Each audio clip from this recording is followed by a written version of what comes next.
mulai dengan membaca doa ya. Kayaknya yang pernah ikut pondok Ramadan atau ikut pesantren kilat atau dari madrasah ya, ibtidak ya, sanawiyah atau aliyah pasti tahu dan hafal doa ini gitu ya. Apalagi ini teman-teman kan di pondok semua. Kita berdoa bareng-bareng. Bismillahirrahmanirrahim. Raditu billahi robba wa bil islami dina wa bi Muhammadin nabiyya wa rasula. Rabbi zidni ilma warzuqni fahma. Ya Allah, kita berdoa kepada Allah, semoga nanti ilmu yang didapat adalah ilmu yang benar-benar membuat kita dekat dengan Allah, ilmu yang kemudian membuka hati-hati kita, memberikan pencerahan, renaissance kepada diri kita, kehidupan kita, dan orang-orang di sekitar kita. Gitu ya. Jadi, man salaka tariqan yaltamisu fi ilman, sahalallahu lahu bihi tariqan ilal jannah. Ini akan selalu saya ulang di dalam setiap momen belajar, baik itu di kelas kuliah ataupun sharing-sharing seperti ini. Kenapa? Bahwa satu langkah, 1 giga, 1 kilobyte, 1 megabyte yang kita keluarkan untuk menempuh, mencari jalan, ikut di majelis ilmu, pasti mutlak akan Allah ganti dengan jalan yang memudahkan kita ke surga.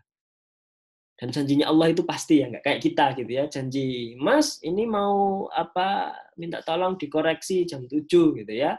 Nah, ternyata 6.45 tidur. Bangun baru balas WA jam 8. Itu janjinya manusia. Tapi kalau janjinya Allah, pasti. Itu hebatnya Allah. Ya, janjinya Allah itu pasti. Ya, jadi beda dengan kita yang ya sudah merencanakan, tapi ya selalu ada gejala-gejala. Tidak apa-apa.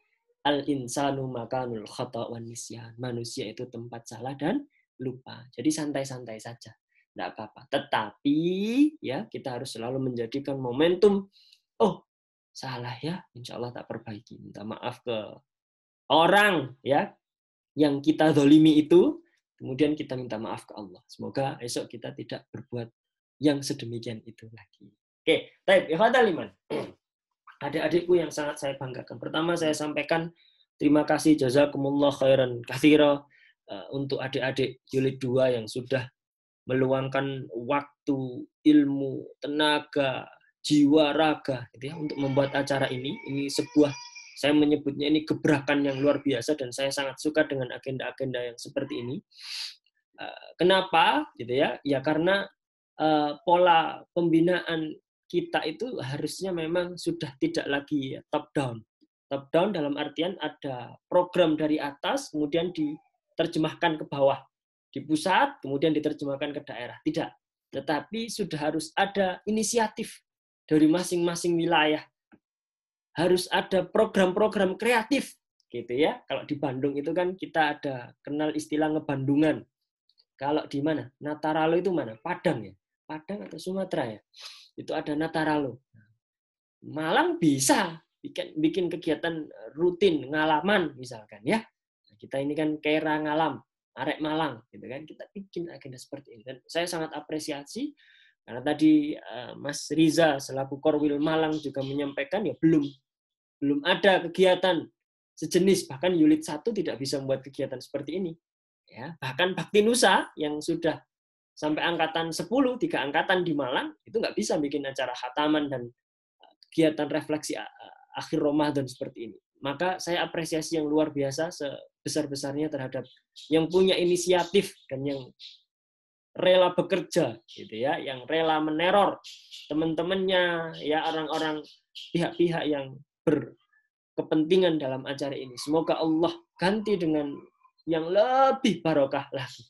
Ya, jadi enaknya kalau sama Allah itu kita itu tidak diganti itu kadang dengan langsung, tapi yang tidak langsung gitu loh. Itu enaknya sama Allah. Ziyadatul khair kalau di Bidayatul Hidayah adalah barokah itu diterjemahkan sebagai bertambahnya kebaikan.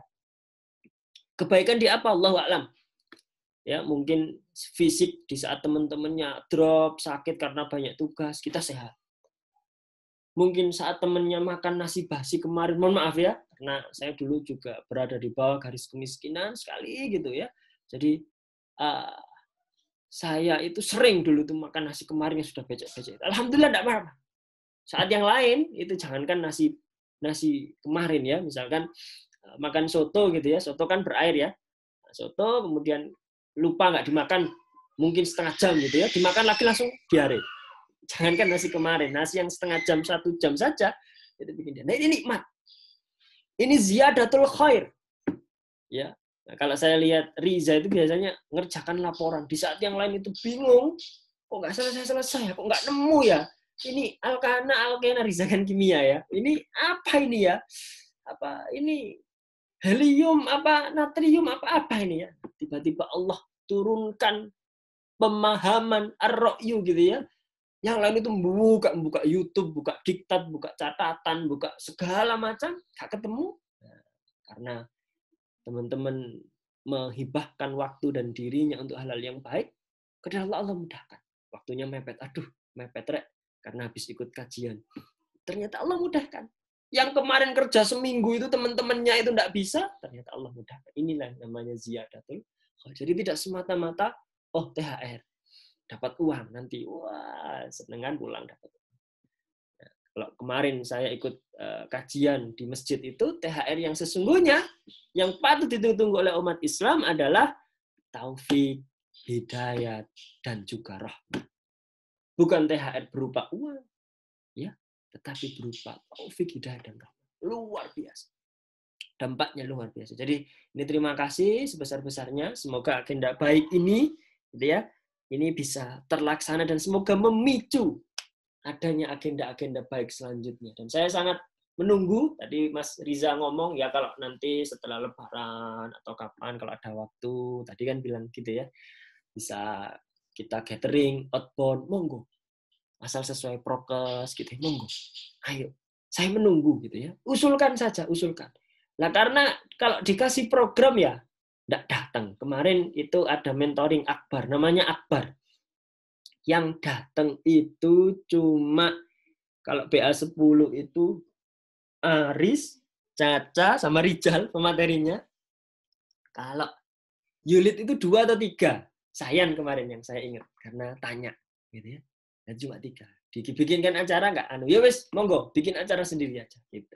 Artinya, mungkin sudah nggak tertarik, Mas. Mentoring Akbar itu jenuh, bahasnya ya itu aja, muasofat, bahasnya ya paling fikih, ya akidah, muamalah gitu. Pengen yang lain, monggo silahkan, asal tetap sesuai koridor, gitu ya. Kemudian saya sampaikan jazakumullah khairan katsir buat yang sudah hadir di room ini. Insya Allah tadi sudah saya buka 7.30, gitu ya. Jadi terima kasih, semoga Allah ganti kuotanya, waktu yang sudah diluangkannya ini dengan yang berkah gitu ya, bagi yang masih semester baru ya, jilid 2, semoga dilancarkan perjuangannya di kampus ya, semoga bisa lulus 3,5 tahun.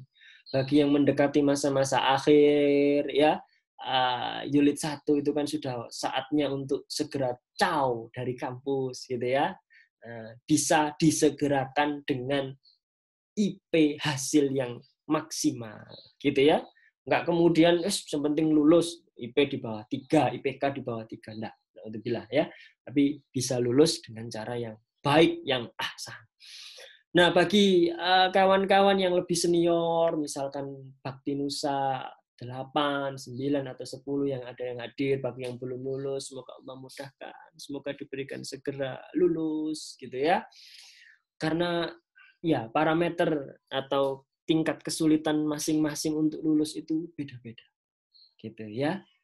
Nah, maka saya tidak bisa menjustifikasi, alah, yang lulusnya suwiku, mohon maaf, bodoh gitu. Enggak bisa.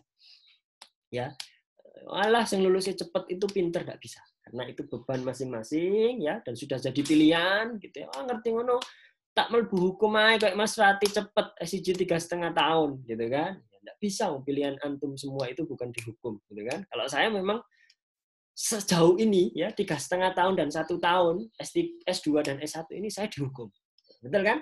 Dihukum. Jadi itu sudah menjadi pilihan, maka disyukuri. Maka bagi yang belum lulus semoga segera lulus. Bagi yang sudah lulus, semoga Allah mudahkan langkah selanjutnya. Kalau pengen nikah, ya semoga Allah mudahkan jalannya untuk proses nikah itu. Kalau pengen beasiswa S2, semoga Allah lancarkan Ya Allah mudahkan mulai dari memilih kampus, mendapatkan beasiswanya, gitu ya. Tak lain tak bukan kita hanya berminta dan bermunajat kepada Allah. Fa idza azamta fatawakkal 'ala Allah. Kalau kita punya keinginan, kita minta ke Allah. Fafirru ilallah. Ya, kalau Ustadz Hanan Ataki itu selalu ngomong gitu. Di Masjid Al-Latif, Masjid TSB ya di Bandung itu, Al-Latif itu dari nama Asmaul Husna ya. Latif itu yang lembut, yang santun gitu ya, lembut ya. Fafirru ilallah. Ustadz Hanan itu ngomong ke anak-anak pang, anak-anak berandalan yang mungkin banyak dosa gitu ya. Itu ngomong fafirru ilallah, kembalilah ke Allah. Apapun background dosamu, sebanyak buih di lautan gitu ya, sebanyak pasir di pantai gitu. Fafirru ilallah, kembali ke Allah. Nah, maka kita ya insya Allah teman-teman yang di sini kan soleh solihah semua gitu ya, apalagi yang dosanya sedikit misalkan. Maka kembali ke Allah, chance-nya, kesempatannya untuk diampuni oleh Allah, untuk dikabulkan oleh Allah itu lebih besar. Jadi Allah, ayo kembali. Fa'idha azamta fatawakkal Allah. Mau gimana cara kembalinya? Mau gimana cara berdoanya? Di surat Al-Mulk itu Allah sudah berikan guidance. Wa asirru qaulakum awijharu bih. Mau pakai diam-diam? Ya Allah, semoga saya mau bicara juga boleh. Atau mau di hati saja juga boleh. Maka itu minta ke Allah. Itu minta ke Allah. Ya, saya dulu juga gitu minta. Ya Allah, semoga nanti saya lulus sekian. Jadi sejak saya masuk kuliah itu lulus itu sudah saya minta di awal. Dan saya ulang-ulang terus doa itu. Kalau teman-teman pernah baca meme, itu ada poster gambar itu yang berdoa itu seperti mengayuh sepeda. Ya pernah kan? Semua pernah naik sepeda kan? Goes. Ini pasti lagi tren kan? Apa itu Mas? Kalau mengayuh sepeda, kita kan nggak pernah tahu ya, pada kayuhan keberapa kita akan sampai tujuan. Ada nggak sih orang yang naik sepeda terus dihitungi? Wah, ini kayuhan ke 100, saya dari Sumbersari nyampe UM nih. Kan nggak ada. Kan belum tentu ya 100 nyampe. Nah, kita nggak akan tahu nih pada kayuhan berapa kita akan sampai ke tujuan. Sama dengan doa. Kita nggak akan tahu nih pada doa keberapa Allah kabulkan. Jadi usaha kita adalah terus mengayuh. Usaha kita adalah terus berdoa. Jangan pernah berputus asa dari berdoa. Wala tai'asu mir rauhillah. Jangan berputus asa dari rahmat rahimnya Allah. Ya, jadi kita harus terus berdoa. Nah, kemarin gagal gitu ya. Ya sudah, kita coba lagi. Aduh, kemarin sudah ta'aruf, gagal. Sudah nikah lagi sama orang lain yang saya ta'arufi. Gagal, coba lagi. Minta ke Allah. Ya Allah, kalau itu bukan yang terbaik, maka gantilah dengan yang terbaik. Nah, doa kita kan gitu ya. Maka mungkin yang kita ta'arufi itu bukan yang terbaik. Kita ganti. Misalnya. Ya Allah, saya nggak lolos beasiswa ini. Gitu ya. Oh, bisa jadi itu bukan beasiswa yang terbaik. Maka kita minta ke Allah. Agar kita dapat benar-benar yang terbaik.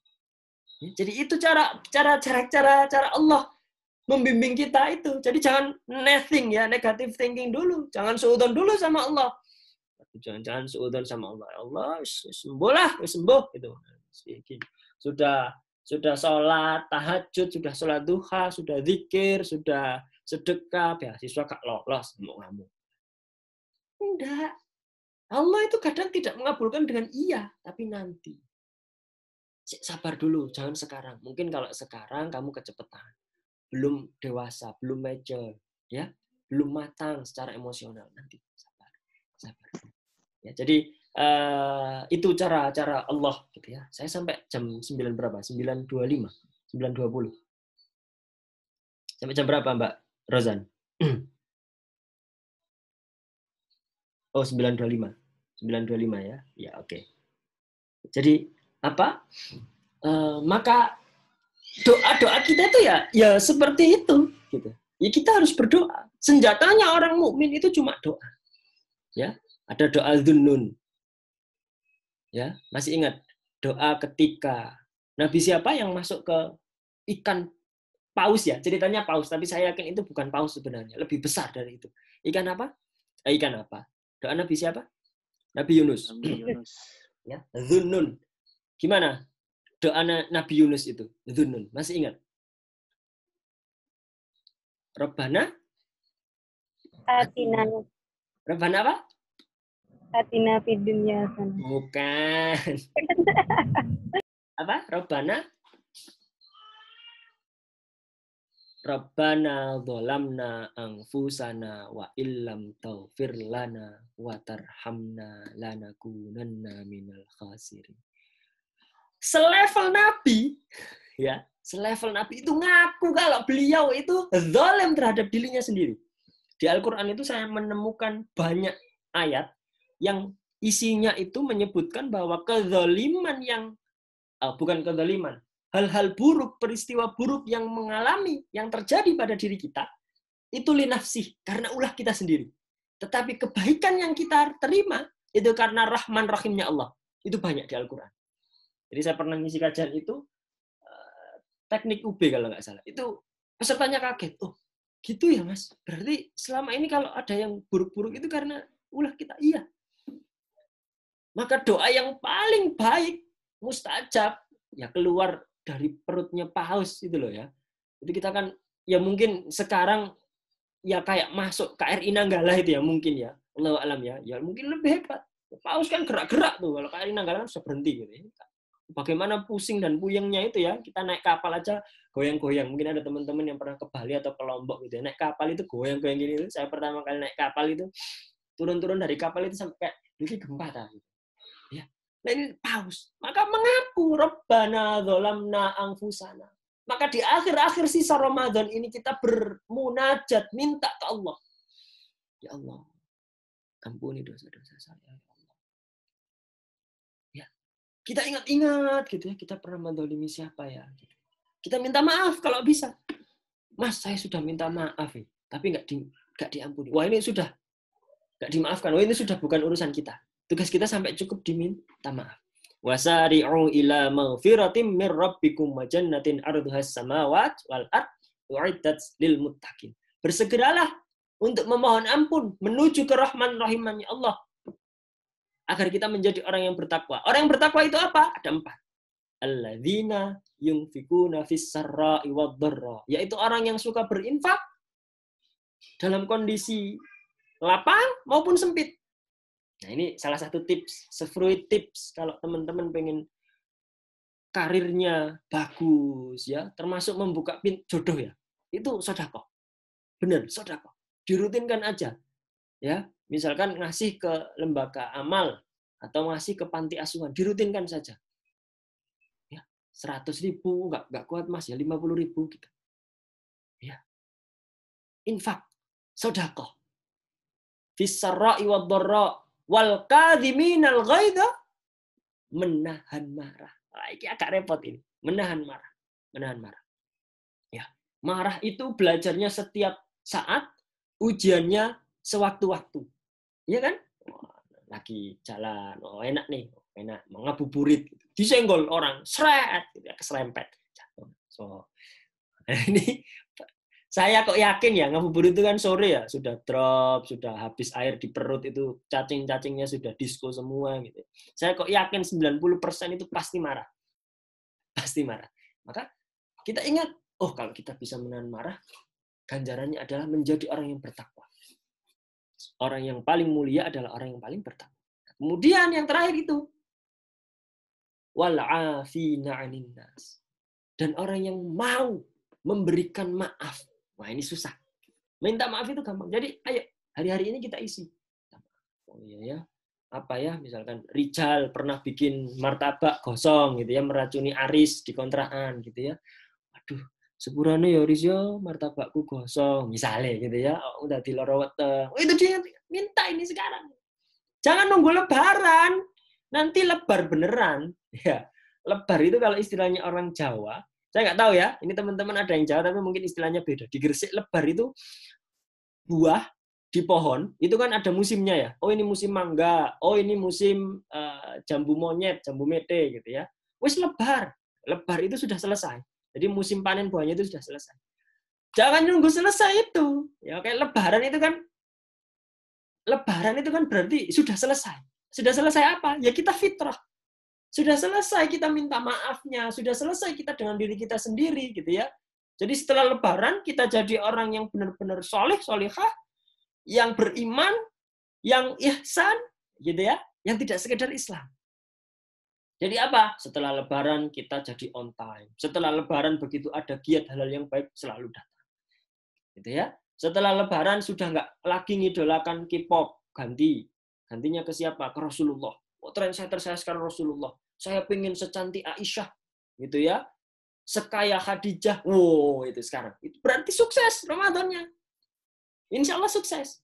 Setelah Lebaran, gitu ya, nggak kemudian menunda-nunda pekerjaan. Ya. Itu berarti sukses. Kenapa? Ya itu tadi.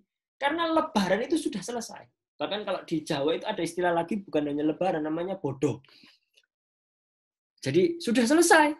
Ba'da itu loh, dari kata ba'da itu. Selesai, sudah selesai. Sudah selesai. Artinya apa? Semua sudah selesai.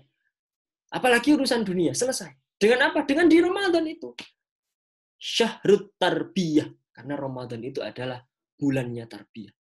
Sudah nggak mikir lagi dunia. Misalkan Hafiz, sudah nggak mikir lagi target berapa cincau cap panda yang terjual. Sudah nggak mikir lagi itu. Fokusnya apa? Akhirat. Wabdaghi fima ataqallahu daral akhirah. Ayo disiapkan bekal kita untuk menuju dar negeri akhirat. Wala tansa nasibaka minad dunya. Boleh, tapi dunia juga jangan ditinggalkan. Sebatas untuk sebagai sarana kita di akhirat. Ya, jadi gitu saja. Nggak kemudian kita kejar matian. Ya, kita mati-matian mengejar dunia, padahal kain kafan yang akan kita pakai itu tidak ada sakunya, tidak ada kantongnya. Jadi kita mau bawa bekal apa? Kecuali amal soleh, kecuali sedekah, kecuali menyenangkan saudara kita. Jadi menyenangkan saudara itu juga dapat pahala ya. Gimana caranya Mas? Jadi itu tadi. Kalau diundang, memenuhi undangan. Ya. Ini hak seorang muslim terhadap muslim lainnya. Yang terakhir adalah mengantarkan, menyolatkan, menguburkan. Itu hak yang terakhir. Karena sudah selesai. Kalau salam dijawab, kalau sakit dijenguk, minta nasihat dinasihati, ya. Mengundang dipenuhi undangan itu hak.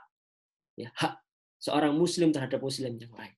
Itu yang simpel ini ya, yang sederhana, bukan hak yang lain. Itu ada hak yang lebih kompleks lagi. Hak suami terhadap istri, gitu ya, terhadap anak-anaknya, kewajiban terhadap anak-anak dan sebagainya.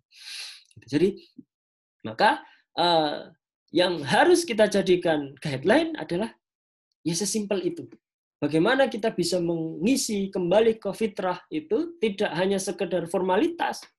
Tidak hanya ngomong taqabbalallahu minna wa minkum ja'alanallahu minal a'idhin wal faizin, tapi kemudian kita manifestasikan dalam itu tadi.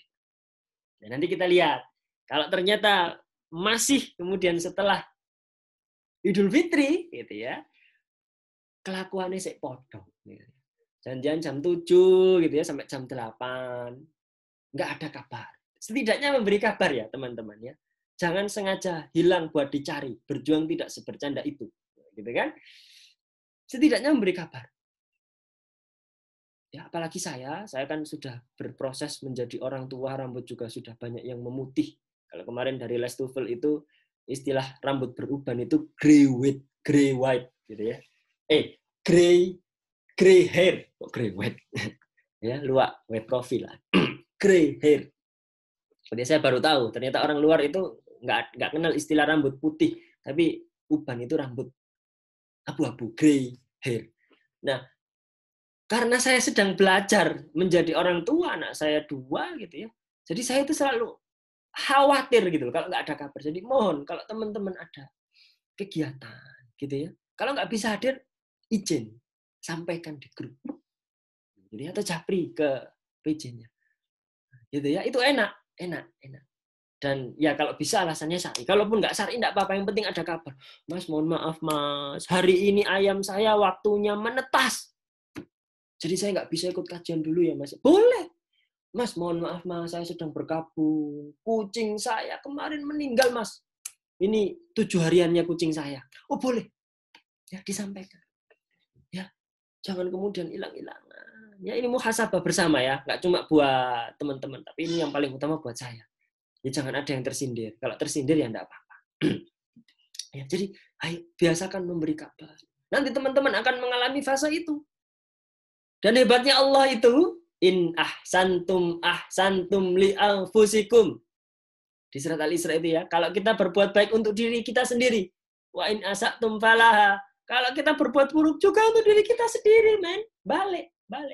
Hukum karma itu real. Ada nggak? Ya ada. Gitu kan, yang sekarang lagi tren ya. Ikut nggak? Ya ikut. Ya, jadi hukum karma itu nyata, teman. Maka kalau sekarang, mulai dari sekarang, yang dibiasakan adalah apa namanya, nggak memberi kabar. Nah, udzubillah nanti bisa jadi anaknya, cucunya itu hilang-hilangan. Ya, ayo biasakan memberi kabar. Dari kejadian jatuhnya Lion Air, Sriwijaya Air, itu kita akan tahu ya betapa pentingnya sekedar memberi kabar. Pasti semua orang tua pasti ngomong gini, ya wes hati-hati, engkau lah wes nyampe kabari ya. Hati-hati di jalan, nanti kalau sudah landing, ini yang pesawat ya, berkabar. Dan alhamdulillah saya hampir pasti selalu mengabari. Begitu landing, keluar dari arrival ya, gerbang kedatangan itu langsung kabari. Alhamdulillah sudah nyampe gitu. Kadang sama foto. Karena penting sekali. Ya, ayo kita biasakan hal yang seperti itu. Jadi nggak muluk-muluk, tidak akan kemudian kita cek target bacaan Al-Qur'annya gitu. Itu balik ke masing-masing gitu ya. Ya sebenarnya boleh juga ditanya untuk sekedar memacu gitu ya. Tapi di hari-hari terakhir kita ini menjelang Ramadan, agar kita kembali menjadi orang-orang yang fitrah, yang kemudian apa ya istilahnya, yang ya suci kembali seperti kayak anak-anak tanpa dosa itu, ya kita muhasabah sendiri hal-hal kecil yang apa yang terjadi pada kehidupan di sekitar kita gitu ya. Bagaimana kemudian nanti kita itu benar-benar siap gitu ya. Bagi yang sudah menikah ya, belum saya sebut sama sekali nih, yang sudah nikah itu kan kalau BA Malang itu ada 3, alhamdulillah ya. Hafiz, kemudian Imah, dan juga Ustadz Solihan gitu ya, sudah menikah. Bagi yang sudah menikah, maka tanggung jawabnya lebih besar lagi. Yang perempuan bagaimana bisa berbakti kepada suami, karena posisinya begitu menjadi istri orang, baktinya, level baktinya itu bukan lagi kepada kedua orang tuanya, tapi ke suaminya dulu, baru ke orang tua. Asal dalam ketaatan ya, gitu ya. Jangan kemudian suaminya nyuruh, ayo kirim sate sianida, gitu ya. Enggak boleh, gitu, zalim, gitu. Ya. Bagi laki-laki, maka tanggung jawab peran sebagai seorang imam itu luar biasa. Tidak sekedar imam sholat, tapi imam yang bisa menjadikan contoh ibrah bagi keluarganya, bagi anak istrinya. Bagaimana anak itu ya plek guys, fotokopian, ya, meniru kita 100%. Nah, gitu ya. Kalau saya bilang ke ke mahasiswa saya itu biasanya, apa yang kita pahami sekarang, apa yang kita gunakan sekarang, baik itu bahasa, baik itu tulisan, itu adalah hasil dari kita meniru. Entah meniru orang tua kita, entah meniru artis-artis yang nggak benar itu tadi, yang saya bilang, K-pop, Bollywood gitu ya. Karena kecanduan nonton Bollywood gitu ya, begitu lihat pohon dan bunga sedikit langsung nyanyi-nyanyi sambil mesem-mesem gitu ya. Kuce-kuce hotahe, ya karuhai, gitu kan, nyanyi-nyanyi gitu. Ya. Nah, ini bahaya. Coba teman-teman nanti yang, mohon maaf, kalau ada yang tersindir, ya saya mohon maaf. Coba teman-teman buka channel YouTube-nya Dr. Indra. Dr. Indra itu di Kalimantan, orang Pontianak juga kalau nggak salah, sama Ustadz Faizar. Ustadz Faizar. Itu beliau berdua itu kalau nggak salah pernah meruqyah, ya qadarullah ini yang kena cewek sih, meruqyah mbak-mbak yang fans berat K-pop. Dan itu lama sekali, hampir sejam diruqyah karena berat. Jadi yang tidak mengidolakan Rasulullah, saya baru tahu, oh ngeri juga ya gitu ya. Yang tidak mengidolakan Rasulullah itu patut diduga di dalamnya sedang ada ya gangguan, Allahu alam. Nanti dicek saja. Saya merinding begitu lihat. Dan itu ditanyai, ya kamu sudah berapa lama? Sudah lama. Koleksi apa saja? Oh, semua pernak-perniknya gitu ya. Ini albumnya BTS ya. BTS itu setahu saya Tower, ternyata grup band. BTS itu towernya provider itu. Ternyata grup band ini, di Rukia lama itu, ini gini, wah gitu-gitu. Jadi kalau saya kadang lagi futur itu lagi down ya, lagi jumut, itu biasanya saya lihat orang-orang yang rukyah itu. Biar saya sadar, biar saya merinding gitu ya. Nggak perlu lihat nonton babi ngepet atau sinetron tambah sesat nanti. Saya biasanya nonton itu. Ngeri di rukyah. Nah, gitu ya. Berarti ini memang ada gangguan. Alladzi waswisu fi sudurin nas minal jinnati wan nas, yang selalu membisikkan ke dalam hati-hati kita dari golongan jin dan manusia itu tadi. Ya, jadi langkah-langkah sederhana itu tadilah yang kemudian semoga oleh Allah bisa mengembalikan kita kepada fitrahnya. Semoga bisa mengembalikan kita benar-benar suci. Allah ampuni dosa-dosa kita, ya. Dosa para guru-guru kita, ya. Dosa kedua orang tua kita, dosa keluarga kita. Ya, karena manusia itu tempatnya dosa. Tempatnya dosa. Suka janji manis, gitu ya. Makanya banyak yang diabetes, tapi nggak sanggup untuk memenuhinya. Gitu ya. Tidak terbiasa untuk membaca. Padahal wahyu yang pertama itu membaca, Iqra. Suka skip info yang ada di grup, gitu ya. Langsung end chat, gitu ya, yang paling bawah yang dilihat. Padahal di scroll info di atasnya ada. Ya, mari hal-hal yang sederhana yang sering terjadi pada hidup kita itu kita muhasabah bareng-bareng. Ini termasuk untuk saya. Dan alhamdulillah saya nggak terbiasa skip chat ya. Jadi saya baca. Kecuali kalau saya lihat chatnya itu ucapan selamat, barakallah, biasanya saya skip. Tapi kalau memang tidak ada, kan biasanya muncul tuh ya, di WA sebelum kita buka itu kan muncul. Oh ini selamat-selamat, biasanya paling selamat semua sampai akhir gitu ya. Entah selamat lulus, atau selamat menikah. Nah, kalau tidak biasanya saya baca satu-satu. Saya baca satu-satu. Kuncinya kita hidup sukses itu sebenarnya cuma membaca. Iqra bismi rabbikal ladzi khalaq.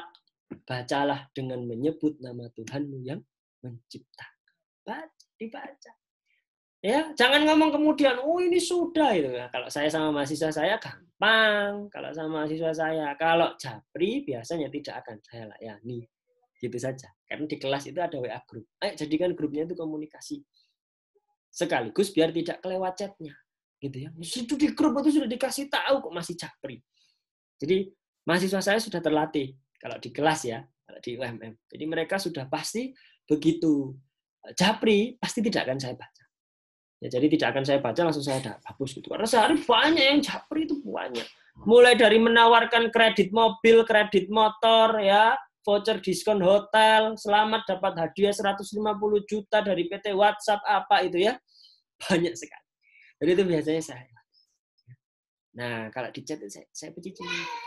Saya lihat gitu ya, saya lihat. Apa sih trennya anak-anak muda ini apa sih gitu ya. Kita ini kan cenderung anak-anak muda ini kan cenderung suka hai. Saya bilangnya suka hai. Wah, ini weh selamat, weh cie gitu ya. Weh gitu ya. Begitu masuk diskusi gitu ya, misalkan bahas keumatan. Oh, ini kemarin ada orang iktikaf di Masjidil Aqsa digerebek sama Israel. Hah? Apa itu? Gak ngerti. Nggak ada yang nyaut. Begitu ada info donasi, nggak ada yang nyaut. Begitu ada info turun mau ke lokasi terdampak gempa, sepi. Ya. Tapi begitu, oh cie, Masili mau nikah gitu, orang rame, gitu ya. Bisa 100 itu chat di grup itu. Kita ini suka hai. Ayo kita kurangi. Ya, Ramadan itu bukan bulan hai hoi. Jadi Ramadan itu bulan bagaimana kita benar-benar bisa menjadi orang yang santun, yang tawadhu. Dikurangi. Hai di grup itu. Alhamdulillah BA10 ini sudah mulai. Itu saya roasting berbulan-bulan itu. Ya, saya roasting itu berbulan-bulan biar nggak cuma hai. Alhamdulillah kayaknya sudah ada hasilnya. Kayaknya, saya nggak tahu. Ya, sudah ada hasil. Capek waktu kita hanya untuk ngomeni, ayo naik gunung gitu ya. Ada yang melempar isu naik gunung. Itu 2 bulan nggak tereksekusi. Yakin saya. Kenapa? Hai. Ya. Ayo turun. Ini ke gempa. Nulis banyak. Yang berangkat 2, 3. Oh itu sudah luar biasa. Karena apa? Kita itu terbiasa hai. Ya, jadi dipikir matang-matang. Kecuali ada udzur syar'i ya, afwan kalau ada yang tersinggung. Kecuali ada udzur syar'i, boleh. Ya, jadi ayo kita jadikan gadget kita itu sebagai sarana mendekatkan ke Allah. Makanya saya mengapresiasi bagus sekali ada khataman khatmil Quran seperti ini karena ini adalah momen untuk mengurangi hai. Gitu ya. Loh Mas, jangan-jangan setelah ini malah grupnya ndak ada, les semua, les Mas. Kawani aku kok dikira hai. Ya kita jadikan grup itu yang bermanfaat, kita bahas. Gitu ya, misalkan saya punya Mas Dogecoin, tahu ya? Ada Bitcoin, ada sebagainya ya, cryptocurrency itu. Saya punya Mas, valuasinya kira-kira sekian. Tapi itu kan nggak kelihatan Mas. Itu kena zakat nggak? Nah misalkan ada yang seperti itu ya. Misalkan ada. Allahu a'lam, saya nggak tahu. Saya bukan dosen hukum zakat. Itu boleh diskusi. Nah sementara sekarang itu kan nggak. Hainya itu kan ya. Wih, cie, sudah lulus, selamat gitu ya. Wisuda sendirian gitu ya. Siapa ya kayak gitu kan? Rame. Kita kurangi hai. Jadi mereka yang bisa kembali ke fitrah, kembali ke kemenangan di Idul Fitri itu adalah mereka yang benar-benar bisa menjadikan setiap momentum itu sebagai momentum untuk dekat ke Allah. Jadi kayak gini, adik dikurangi hainya, dikurangi hal-hal yang tidak penting. Kalau saya kemarin ngomong di grup alumni ya, alumni Fakultas Hukum UB yang dulu pernah berjuang bareng di kami, yang dulu pernah berjuang bareng di tim-tim pemenangan di Pemira, Pemilwa, itu kita masih ada grupnya. Saya ngomong, ayo kita biasakan Mas, Mbak, Adik, sepi ing pamrih, rame ing amal solih. Nah, jadi sepi dalam hal pamrih itu apa ya? Pamer kebaikan, pamer prestasi, gitu ya. Tapi kita harus rame, harus menyemarakkan syiar dalam hal apa? Amal soleh, hal-hal yang baik. Ya, kita giatkan, kita viralkan, gitu ya. Jangan cuma ustadz yang pura-pura kemudian ceramah di gereja itu yang viral. Tetapi bagaimana kemudian kita ini yang benar-benar ini, orang-orang yang solih-solihah ini, solihin solihat kalau bahasanya Ustadz Salim Afillah. Ini yang harus viral. Kenapa? Itu kan sudah diprediksi oleh Rasulullah dulu. Akan ada orang yang atas nama toleransi mereka mencampur adukkan agamanya. Dan oleh Allah jelas, lakum dinukum waliyadin. Ingat gak dulu di sirah? Rasulullah itu ditawari oleh para sahabat itu. Bukan sahabat ya, para kaum kafir Quraisy itu. Hei Rasul, gimana kalau kita tukeran? Kamu nyembah lagi ibadah ke berhala kami 3 hari, dan aku akan sholat. Kamu nyembah Tuhanmu itu tak ikuti 3 hari. Lah kok sekarang terjadi? Ya, atas nama toleransi, bawa rebana, bawa sholawatan di gereja.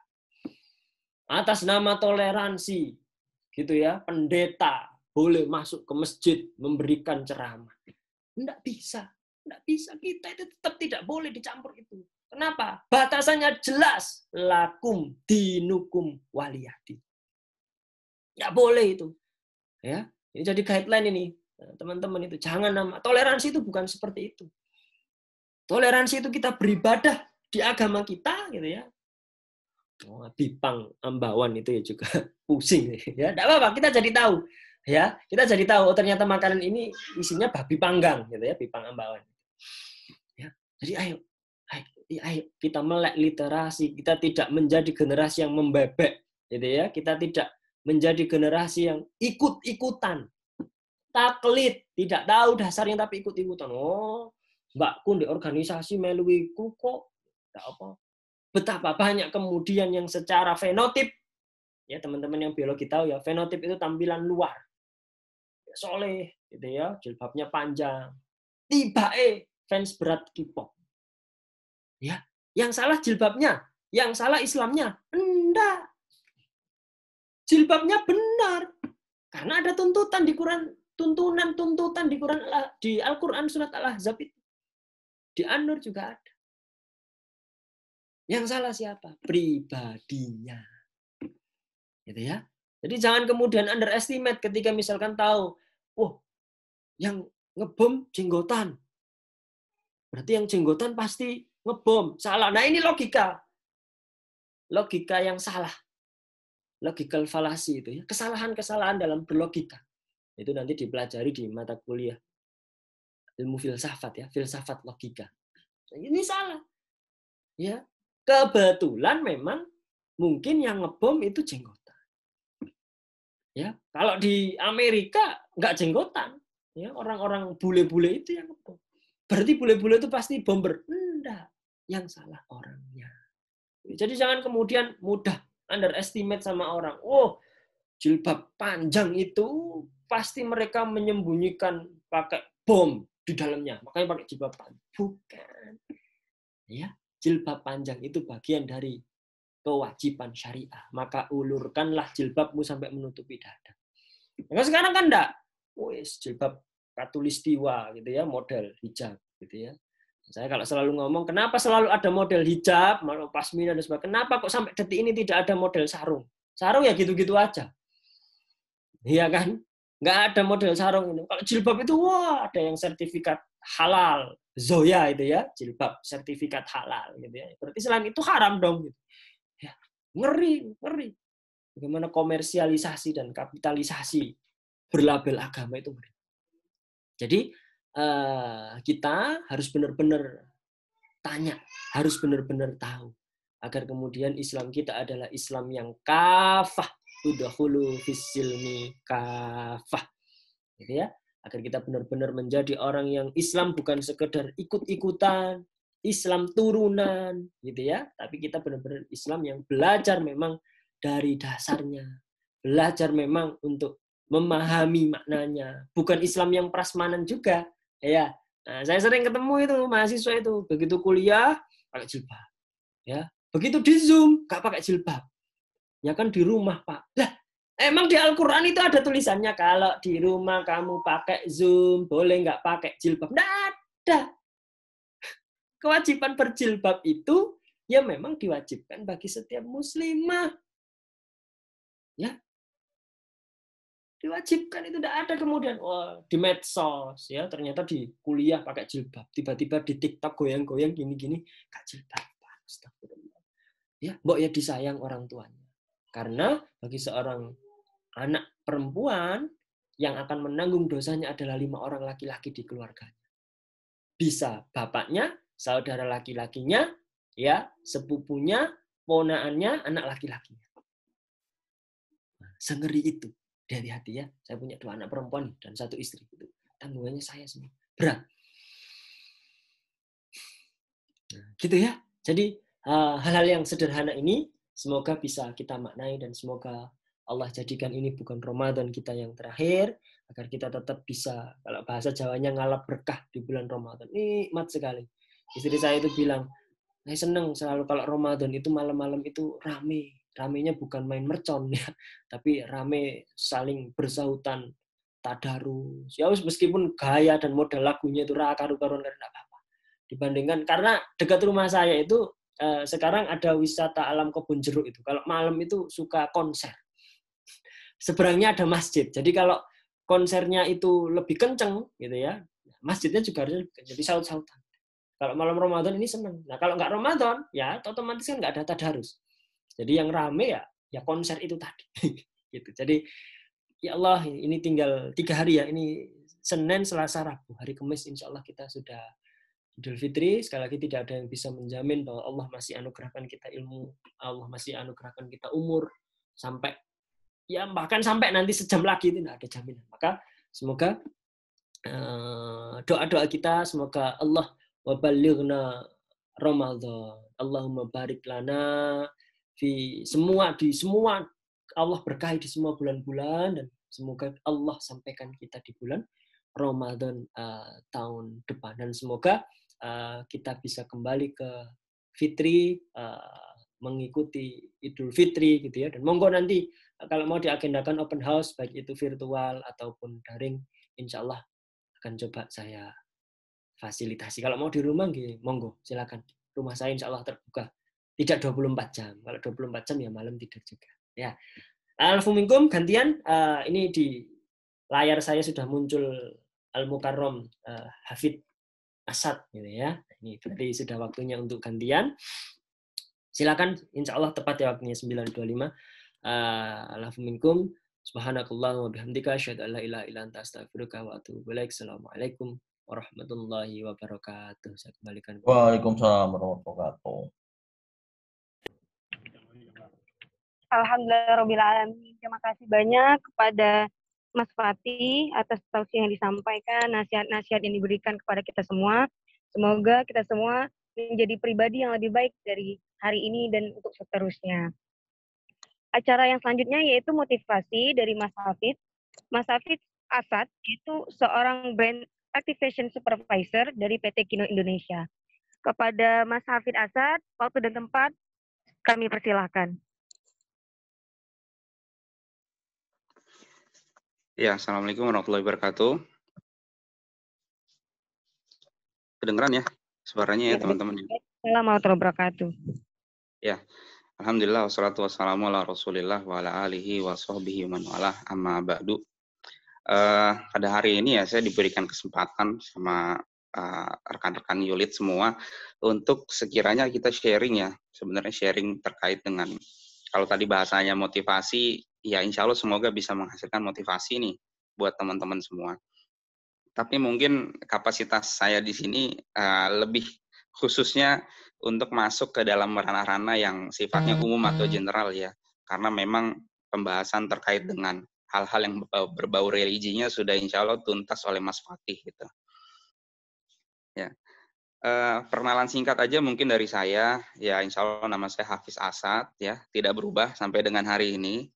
Dan alumni juga dari Bakti Nusa 9 ya, dan diminta untuk mementori Yulit pertama gitu ya di area Malang. Dan saya alumni dari Universitas Brawijaya angkatan 2015, waktu itu menempuh jurusan fisika ya, dengan konsentrasi fisika medis. Untuk keseharian insya Allah sekarang bekerja ya, dan sudah memiliki seorang istri juga, berdomisili di Sidoarjo ya. Dan insya Allah semoga atas apa yang udah saya coba lakukan di tempat pembelajaran sebelumnya, itu bisa kemudian di-sharingkan dan mungkin bisa menjadi sebuah motivasi sebenarnya untuk adik-adik semua di sini. Ya mungkin itu ya perkenalan singkatnya. Saya kembalikan lagi ke moderator karena mungkin tadi pembahasannya adalah talk show. Apakah langsung ini sesi tanya jawab atau memang saya sampaikan beberapa hal dulu? Baiklah, saya selaku MC sekaligus moderator pada pagi hari ini. Mungkin dari Mas Hafid boleh menyampaikan beberapa hal dulu. Oke. Berapa menit waktunya ya? Sampai jam berapa? 45 menit, Mas. 45 menit ya. Oke. Ya, insya Allah sesuai dengan temanya hari ini. Sebenarnya temanya cukup berat ya. Tapi saya coba untuk membahas hal-hal yang lebih umum. Karena kalau kita membahas refleksi diri di bulan Ramadan untuk menggapai fitri di hari kemenangan. Ini khususnya banyak sekali pembahasan yang bisa kita lakukan sebenarnya. Kalau kita ngomongin refleksi, ya tentu refleksi itu bisa jadi tidak dilakukan hanya di bulan Ramadan saja. Ya, tapi memang setiap hari ataupun bahkan tiap-tiap beberapa waktu yang kita tentukan, bisa seminggu, bisa 2 minggu, bisa 1 bulan gitu ya. Itu kita harus refleksi gitu. Tapi kenapa pada akhirnya refleksi itu dijadikan saat di bulan Ramadan? Karena bulan Ramadan itu adalah bulan yang memang penuh dengan ujian ya, di mana kita semua diminta untuk menahan dari segala macam apapun itu, mulai dari terbitnya fajar sampai dengan tenggelamnya matahari gitu ya, dan termasuk menahan dari hal-hal yang tidak bermanfaat sebenarnya. Seperti yang kita tahu, karena bulan Ramadan itu mendadak akhirnya membuat semua orang menjadi lebih religius begitu ya. Ya, kita bisa tahu kalau ternyata hanya di bulan ini kurma-kurma menjadi laku gitu ya. Baju-baju koko kemudian juga menjadi sangat laris ya. Dan banyak sekali akhirnya orang-orang yang tergerakkan hatinya untuk memenuhi masjid begitu. Dan ini mengapa akhirnya menjadi sebuah bulan yang istimewa. Maka tepatnya refleksi diri itu mungkin lebih difokuskan kepada amal jariyah atau amalan yaumi kita yang sudah dilakukan saat bulan Ramadan.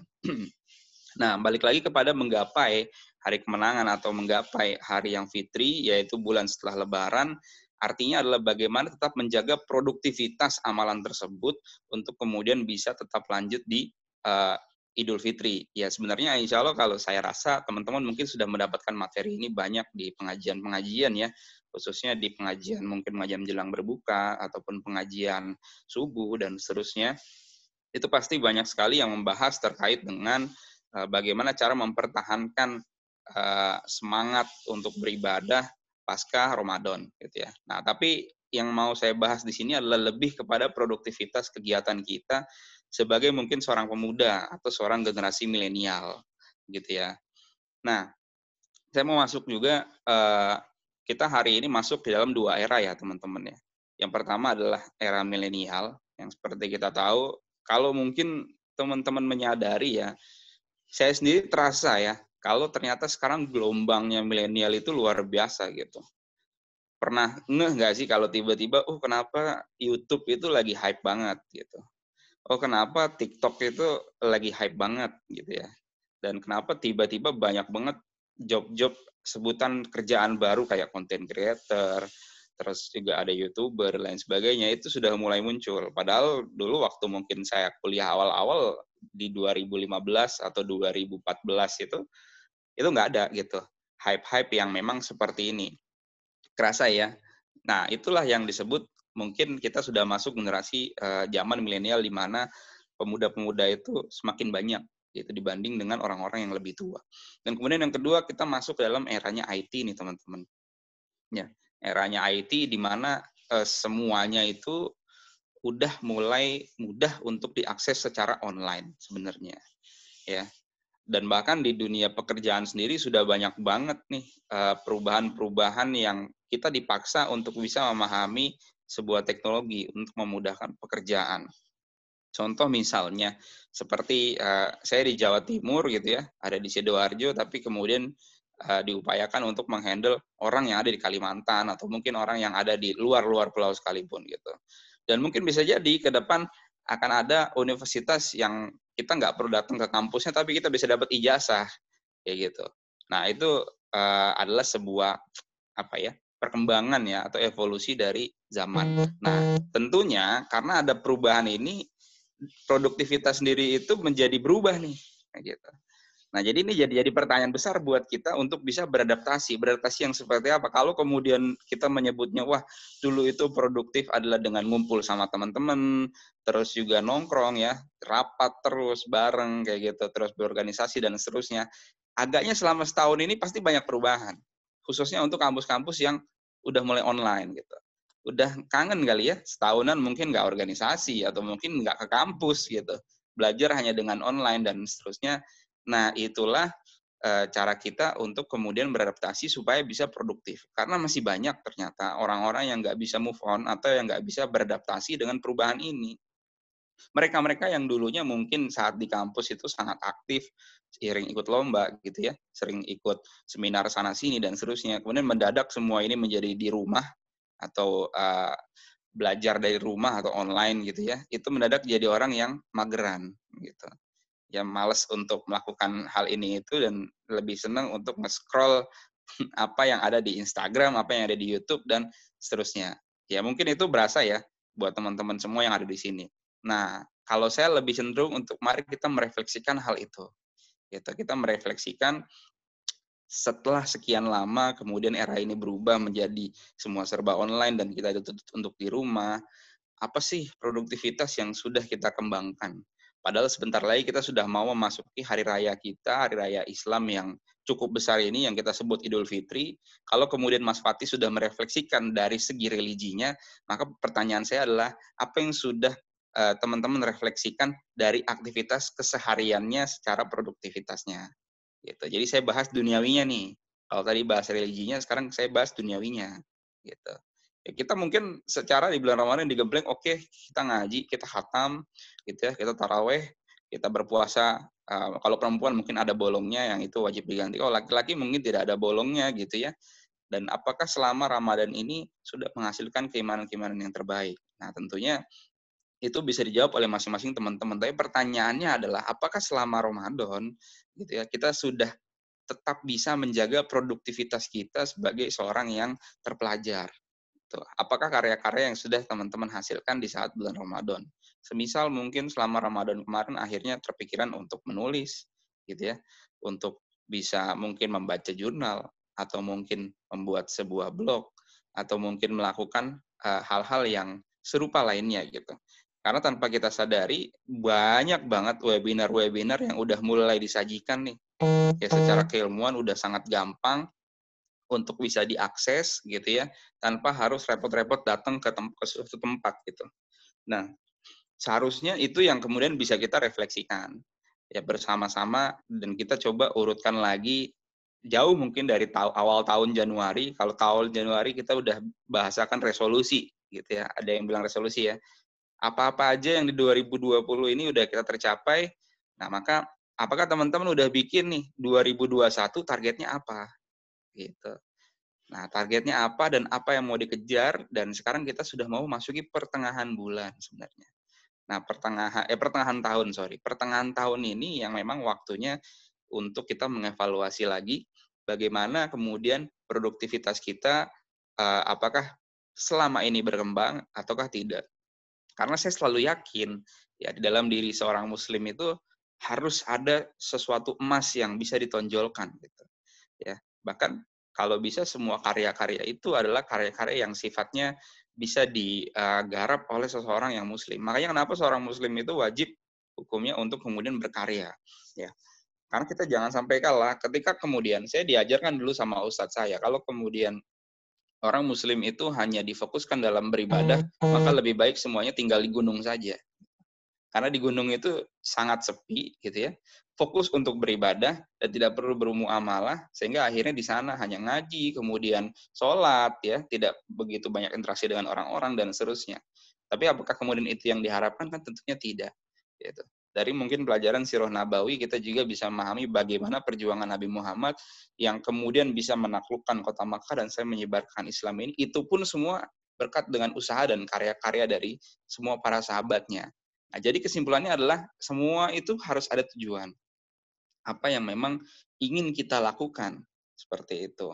Kalau kemudian basic pertama atau pondasi pertamanya adalah amalan atau amal yaumi atau ibadah kita sehari-hari, maka yang kedua adalah setelah itu apa yang mau kita lakukan untuk menunjang kepribadian kita sebagai seorang pemuda.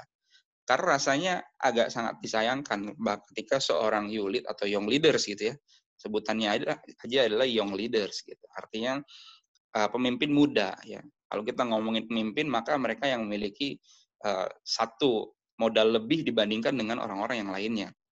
Nah, sebagai seorang youth ini kira-kira apa yang mau kita lakukan di tahun ini dan target apa yang mau kita capai. Nah, sesungguhnya itu adalah hal yang perlu direfleksikan. Nah, makanya saya coba membantu kalau mungkin teman-teman belum terbiasa dengan istilahnya. Kalau dulu lagi terkenal banget seminar itu yang kita nulisin di kertas itu ada 200 impian gitu. Pernah dengar nggak? Ya mungkin 100 impian atau 200 impian kita yang nanti kalau udah tercapai coret, udah tercapai coret, udah tercapai coret. Masih ada yang kayak gitu nggak di sini? Alhamdulillah masih, Mas. Alhamdulillah masih ya. Masih.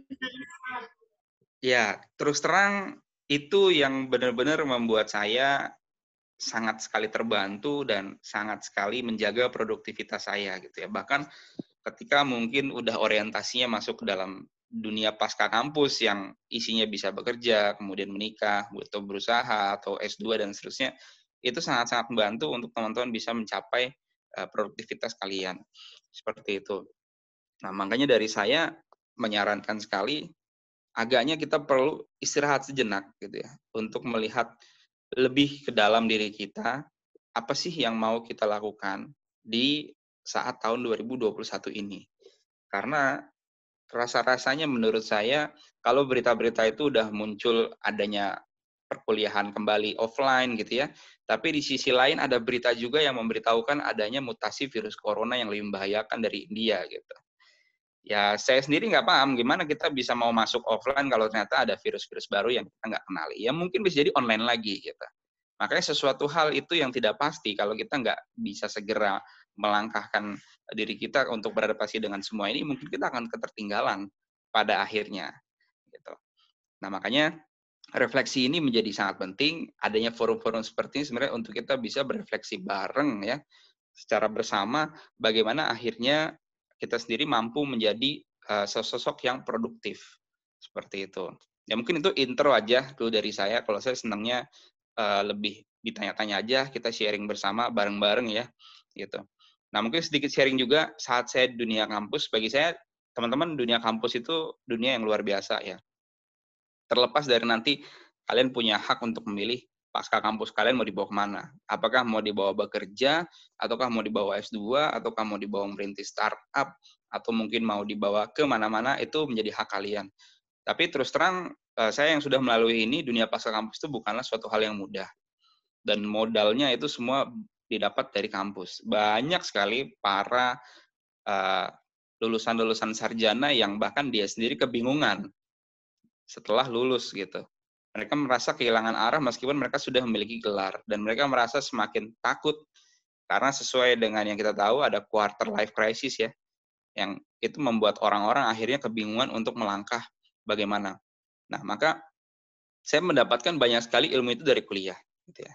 Dan menurut saya kuliah itu bukan tentang pelajaran yang kalian ambil ya, dan juga bukan tentang jurusan yang kalian ambil, tapi bagaimana kuliah itu terkait dengan proses-proses untuk menjalaninya.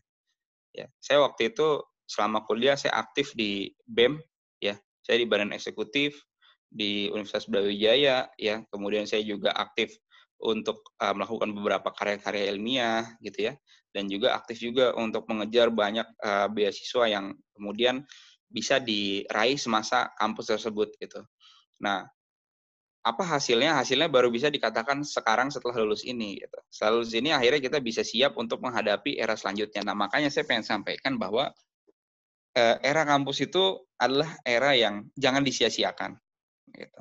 Itu adalah jembatan untuk kemudian teman-teman mau melanjutkan ke pasca selanjutnya. Ya, mungkin itu aja intronya. Nah, kalau misalnya mau masuk sesi tanya jawab atau talk show-nya, saya persilakan. Luar biasa ya intro dari Mas Pati, Mas Hafiz, bikin kita bikin kita mau refleksi lebih jauh lagi. Untuk pertanyaan pertama, gini Mas, tadi kan Mas kan udah cerita banyak soal gimana refleksi di bidang ketika kita di kampus, di persoalan duniawi lah. Kalau Mas Pati tadi bicara tentang keagamaan, Mas Hafiz tentang duniawinya. Nah, untuk berusaha istiqomah, nah itu biasanya itu kan kita tuh udah plan ini kedepannya A, B, C, D, tapi untuk istiqomahnya itu susah. Tips dari Mas Hafiz waktu semasa di kampus ataupun tips dari luar lainnya itu bagaimana untuk tetap istiqomah buat menjalani plan-plan kita seterusnya? Oke. Istiqomah ya, ini pertanyaan yang sering banget ditanyakan, yang mungkin juga saya sendiri pun juga sangat berlika-liku dengan istiqomah itu sendiri. Tapi sepaham saya, sesuai dengan pengalaman yang udah saya coba beberapa tahun ini terkait dengan istiqomah. Pertama, istiqomah itu teman-teman itu bisa muncul kalau pertama kalian sudah tahu apa sih tujuannya dan kenapa kita harus istiqomah. Contoh misalnya, ada orang yang punya target, saya pengen lulus IPK-nya 3,5. Nah, kalau mau lulus dengan IPK 3,5, dari 8 semester, setidaknya harus istiqomah IPK-nya 3,5, betul? Ya, karena nanti ketika di rata-rata 8 semester, dia akan 3,5, atau bisa jadi lebih dari 3,5. Tapi nyatanya sepanjang perjalanan itu, dia agak down, hingga akhirnya ada beberapa semester itu yang mungkin IPK-nya di bawah dari 3,5, dan akhirnya nggak dapat jadi 3,5. Nah, maka pertanyaan mendasar adalah, tujuannya apa? Kalau mungkin kita mau beribadah supaya istiqomah, sholat duha setiap hari, kita harus tahu dulu tujuannya dari sholat duha ini apa, yang motivasi. Banyak orang yang kemudian percaya bahwa dengan sholat duha itu bisa memanjangkan rezeki atau meluaskan rezeki. Maka dia selalu tanamkan dari hati tujuannya adalah itu, dia selalu istiqomah untuk sholat duha. Itu yang pertama. Dan yang kedua adalah, kalian harus tahu progres-progresnya itu terasa ada di diri kita. Contoh misalnya, ketika kita pengen menjadi seorang mawapres gitu ya, atau menjadi mahasiswa berprestasi. Itu kan mahasiswa berprestasi itu adalah hasil dari proses ya kan. Dia bukan tiba-tiba turun dari langit terus ujuk-ujuk kamu nih mawapres, kan enggak gitu. Tapi itu adalah rangkaian proses A B C D E sehingga akhirnya disebut sebagai hasilnya adalah mawapres. Nah, maka menuju ke sana perlu dengan istiqomah tuh. Tujuannya pertama adalah kenapa saya harus istiqomah? Karena saya pengen jadi mawapres. Itu adalah tujuannya. Dan gimana caranya untuk bisa istiqomah ke sana? Selalu merasakan progres-progresnya itu ada. Contoh, meskipun kadang kita pahit ya, kita coba daftarin karya ilmiah, gagal, gak diterima, oke. Coba lagi, ternyata ada. Nah, setelah ada itu kita perlu self reward nih diri kita. Oh, alhamdulillah ya, ternyata karya saya ini masih bisa ya untuk itu. Saya ternyata ada progres yang baik ya untuk bisa menghasilkan itu. Nah, dengan kita bisa mencintai setiap proses yang ada, istiqomah itu pasti akan hadir. Gitu. Ya, sama mungkin seperti saya dulu saat saya lulus kuliah gitu ya. Saya jurusan fisika. Mungkin kebanyakan orang merasa fisika ngapain sih Mas gitu. Fisika kerjanya apa gitu. Orang yang dihitungin aja mungkin nggak terlalu real, kayak ngitungin, kalau bahasanya orang-orang zaman dulu, buah jatuh dari pohon aja dihitungin gitu kan. Ya, tapi pada akhirnya saya berusaha gitu. Ya udah, saya istiqomah, saya coba melamar beberapa pekerjaan-pekerjaan, walaupun ditolak saya gak banyak sekian kali, tapi ternyata beberapa ada yang diterima. Atau bisa kita bilang dari 100 yang dilamar mungkin hanya 7 yang diterima gitu. 93-nya ditolak. Tapi ketika dari 7 satu itu aja kita bisa berhasil, itu kita perlu self reward. Oh, ternyata meskipun saya jurusan fisika masih ada loh yang mau. Nah, sehingga saya istiqomah dari situ. Saya yakin dari setiap kali saya daftar ini pasti ada yang lolos. Kayak gitu. Nah, ketika ada progres baik, insya Allah itu bisa menghasilkan hal yang istiqomah. Nah, kemudian yang ketiga, harus tahu apa sih janji kebaikan di belakangnya. Contoh, maksud saya adalah gini, kalau kita ngomongin ibadah ya, bagaimana caranya bisa istiqomah tahajud misalnya. Ya, kita harus tahu dulu janji Allah daripada tahajud itu apa gitu. Apa yang Allah janjikan kepada seseorang yang rutin mengerjakan tahajud ya. Mungkin kalau kita mendengar di beberapa ceramah atau pengajian, akan dijanjikan rezeki yang lapang, akan dijanjikan diselamatkan pada hari tersebut, akan kemudian diijabah doa-doanya, akan kemudian dilancarkan segala urusannya, dan seterusnya. Nah, mungkin orang-orang itu akan mengejar janji itu sehingga dia mau istiqomah ke sana. Kalau kita masukkan ke duniawi, kenapa kamu mau jadi mawapres? Janji apa yang diberikan setelah menjadi mawapres? Gitu. Oh, misalnya dengan jadi mawapres saya akan mendapatkan relasi yang lebih banyak. Saya mendapatkan titel yang baik. Saya bisa menuntaskan kuliah saya dengan sebaik-baiknya menjadi seorang individu, yaitu menjadi mawapres. Nah, itu adalah janji-janji itu. Nah, jadi maka kalau saya review, yang pertama untuk bisa istiqomah adalah pahami tujuannya, cintai progresnya, ya. Dan yang ketiga adalah selalu tahu janji apa yang di belakangnya untuk setelah kita mendapatkan itu. Seperti itu. Nah, maka istiqomah itu nggak bisa kemudian abu-abu gitu ya. Kita nggak tahu ini kita mau ngelakuin apa, kita istiqomah. Sama kayak saya. Saya ngambil jurusan fisika ketika itu, kemudian saya nggak ngerti, dan saya merasa nggak passion di fisika. Pertanyaan, apakah saya bisa istiqomah? Tentu tidak. Kayak gitu kan. Nah, makanya akhirnya istiqomahnya saya bukan di fisika, istiqomahnya saya di organisasi, saya istiqomahnya di berjejaring, kayak gitu. Itu saya istiqomahnya di situ. Kalau ngomongin istiqomahnya di fisika, ya saya rasa ada rasa jenuhnya juga, gitu ya. Karena memang ternyata istiqomahnya tidak di situ. Nah, atau yang selanjutnya bisa jadi teman-teman sebenarnya memaksakan untuk istiqomah yang sebenarnya itu kalian nggak suka, gitu. Ini kita bahas duniawi ya. Kalau kita bahas religi, ya tentunya suka tidak suka itu adalah ketentuan dari Allah. Tapi kita bahas duniawi. Kalau duniawi itu selalu punya pilihan gitu.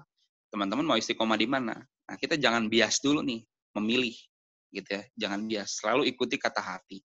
Ketika kita milih untuk masuk di jurusan tertentu misalnya, kita merasa kayaknya saya nggak suka deh. Tapi karena tuntutan saya harus istiqomah. Jangan gitu. Cari hal lain untuk bisa kalian lebih istiqomahkan. Paham maksudnya ya? Nah, makanya istiqomah itu menjadi susah karena dari awal itu juga sudah tidak tepat. Seperti itu.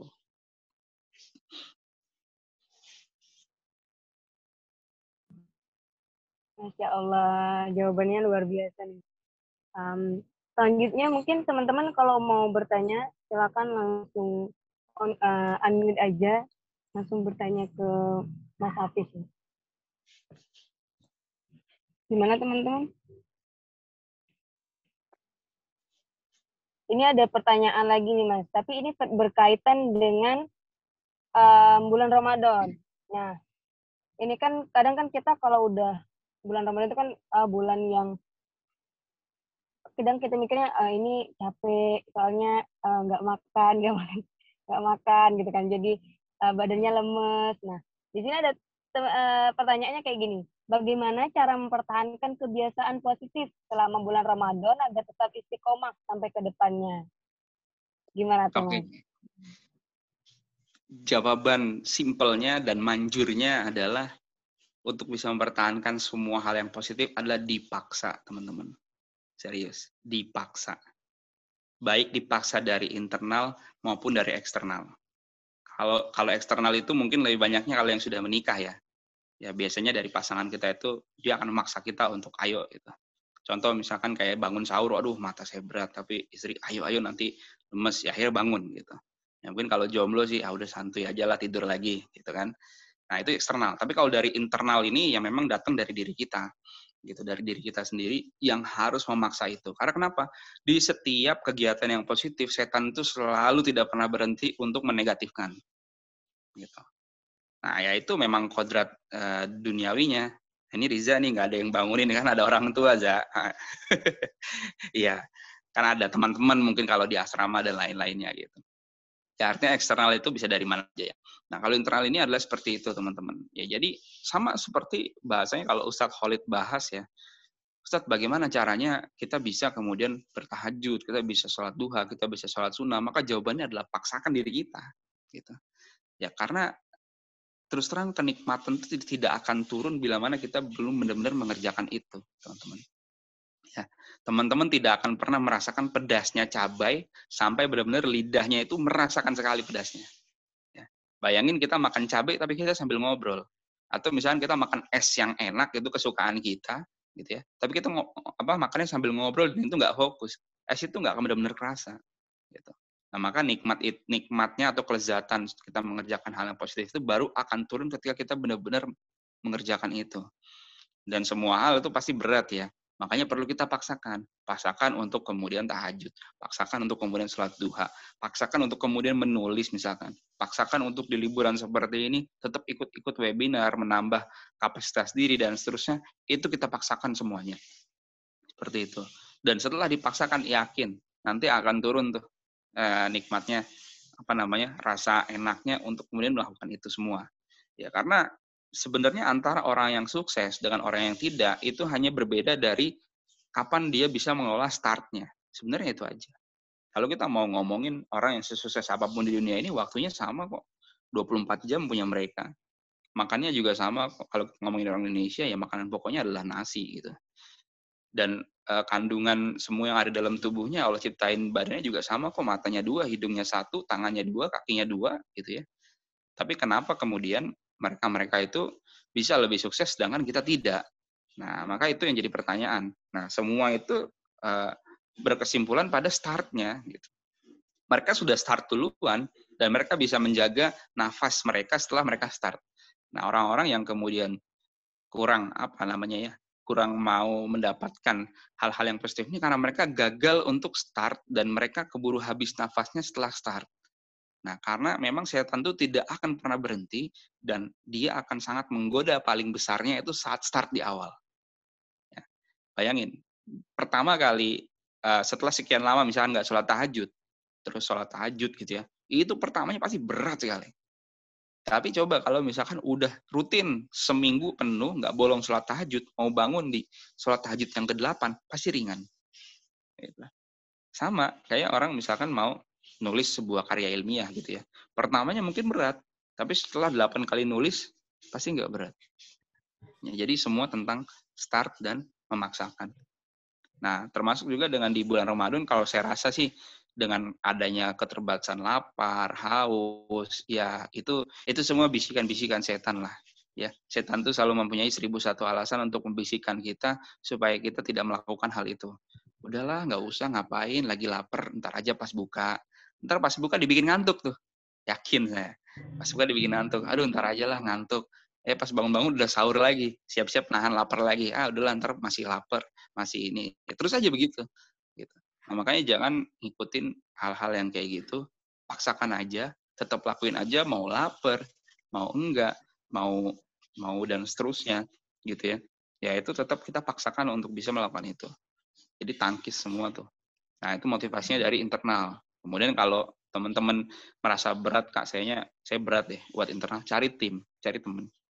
Itu bangun sebuah komunikasi dengan orang-orang yang lain, bikin grup sendiri gitu ya, yang tujuannya sama. Nah, saling menyemangati itu satu sama lain. Itu kalau dia repot ya bahasanya Mas Fatih, ya udah segera nikah aja gitu. Nikah itu bisa bikin produktif kok. Gitu. Asalkan nyari pasangan. Mungkin itu. Nah gitu tuh teman-teman. Jadi kalau walaupun lapar dipaksakan aja. Kalau kata orang biasanya kalau nggak dipaksakan nggak merasakan ketagihannya. Ya betul.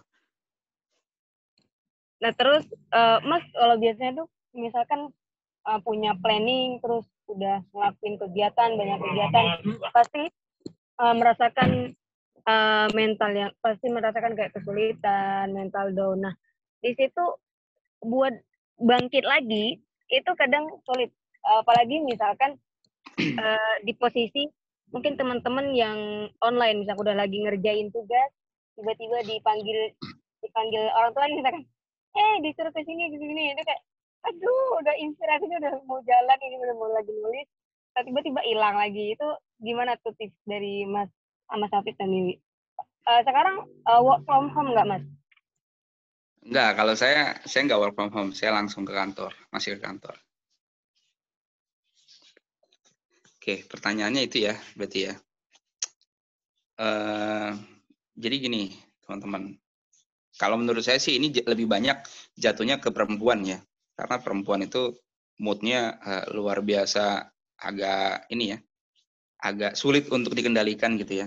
Dan saya juga baru sadar setelah kemudian saya punya istri ini, ya kadang-kadang istri saya juga suka gitu, tiba-tiba nggak ada angin, nggak ada geledek, dia cemberut gitu ya. Nggak ada apa, tiba-tiba dia kayak ceria gitu.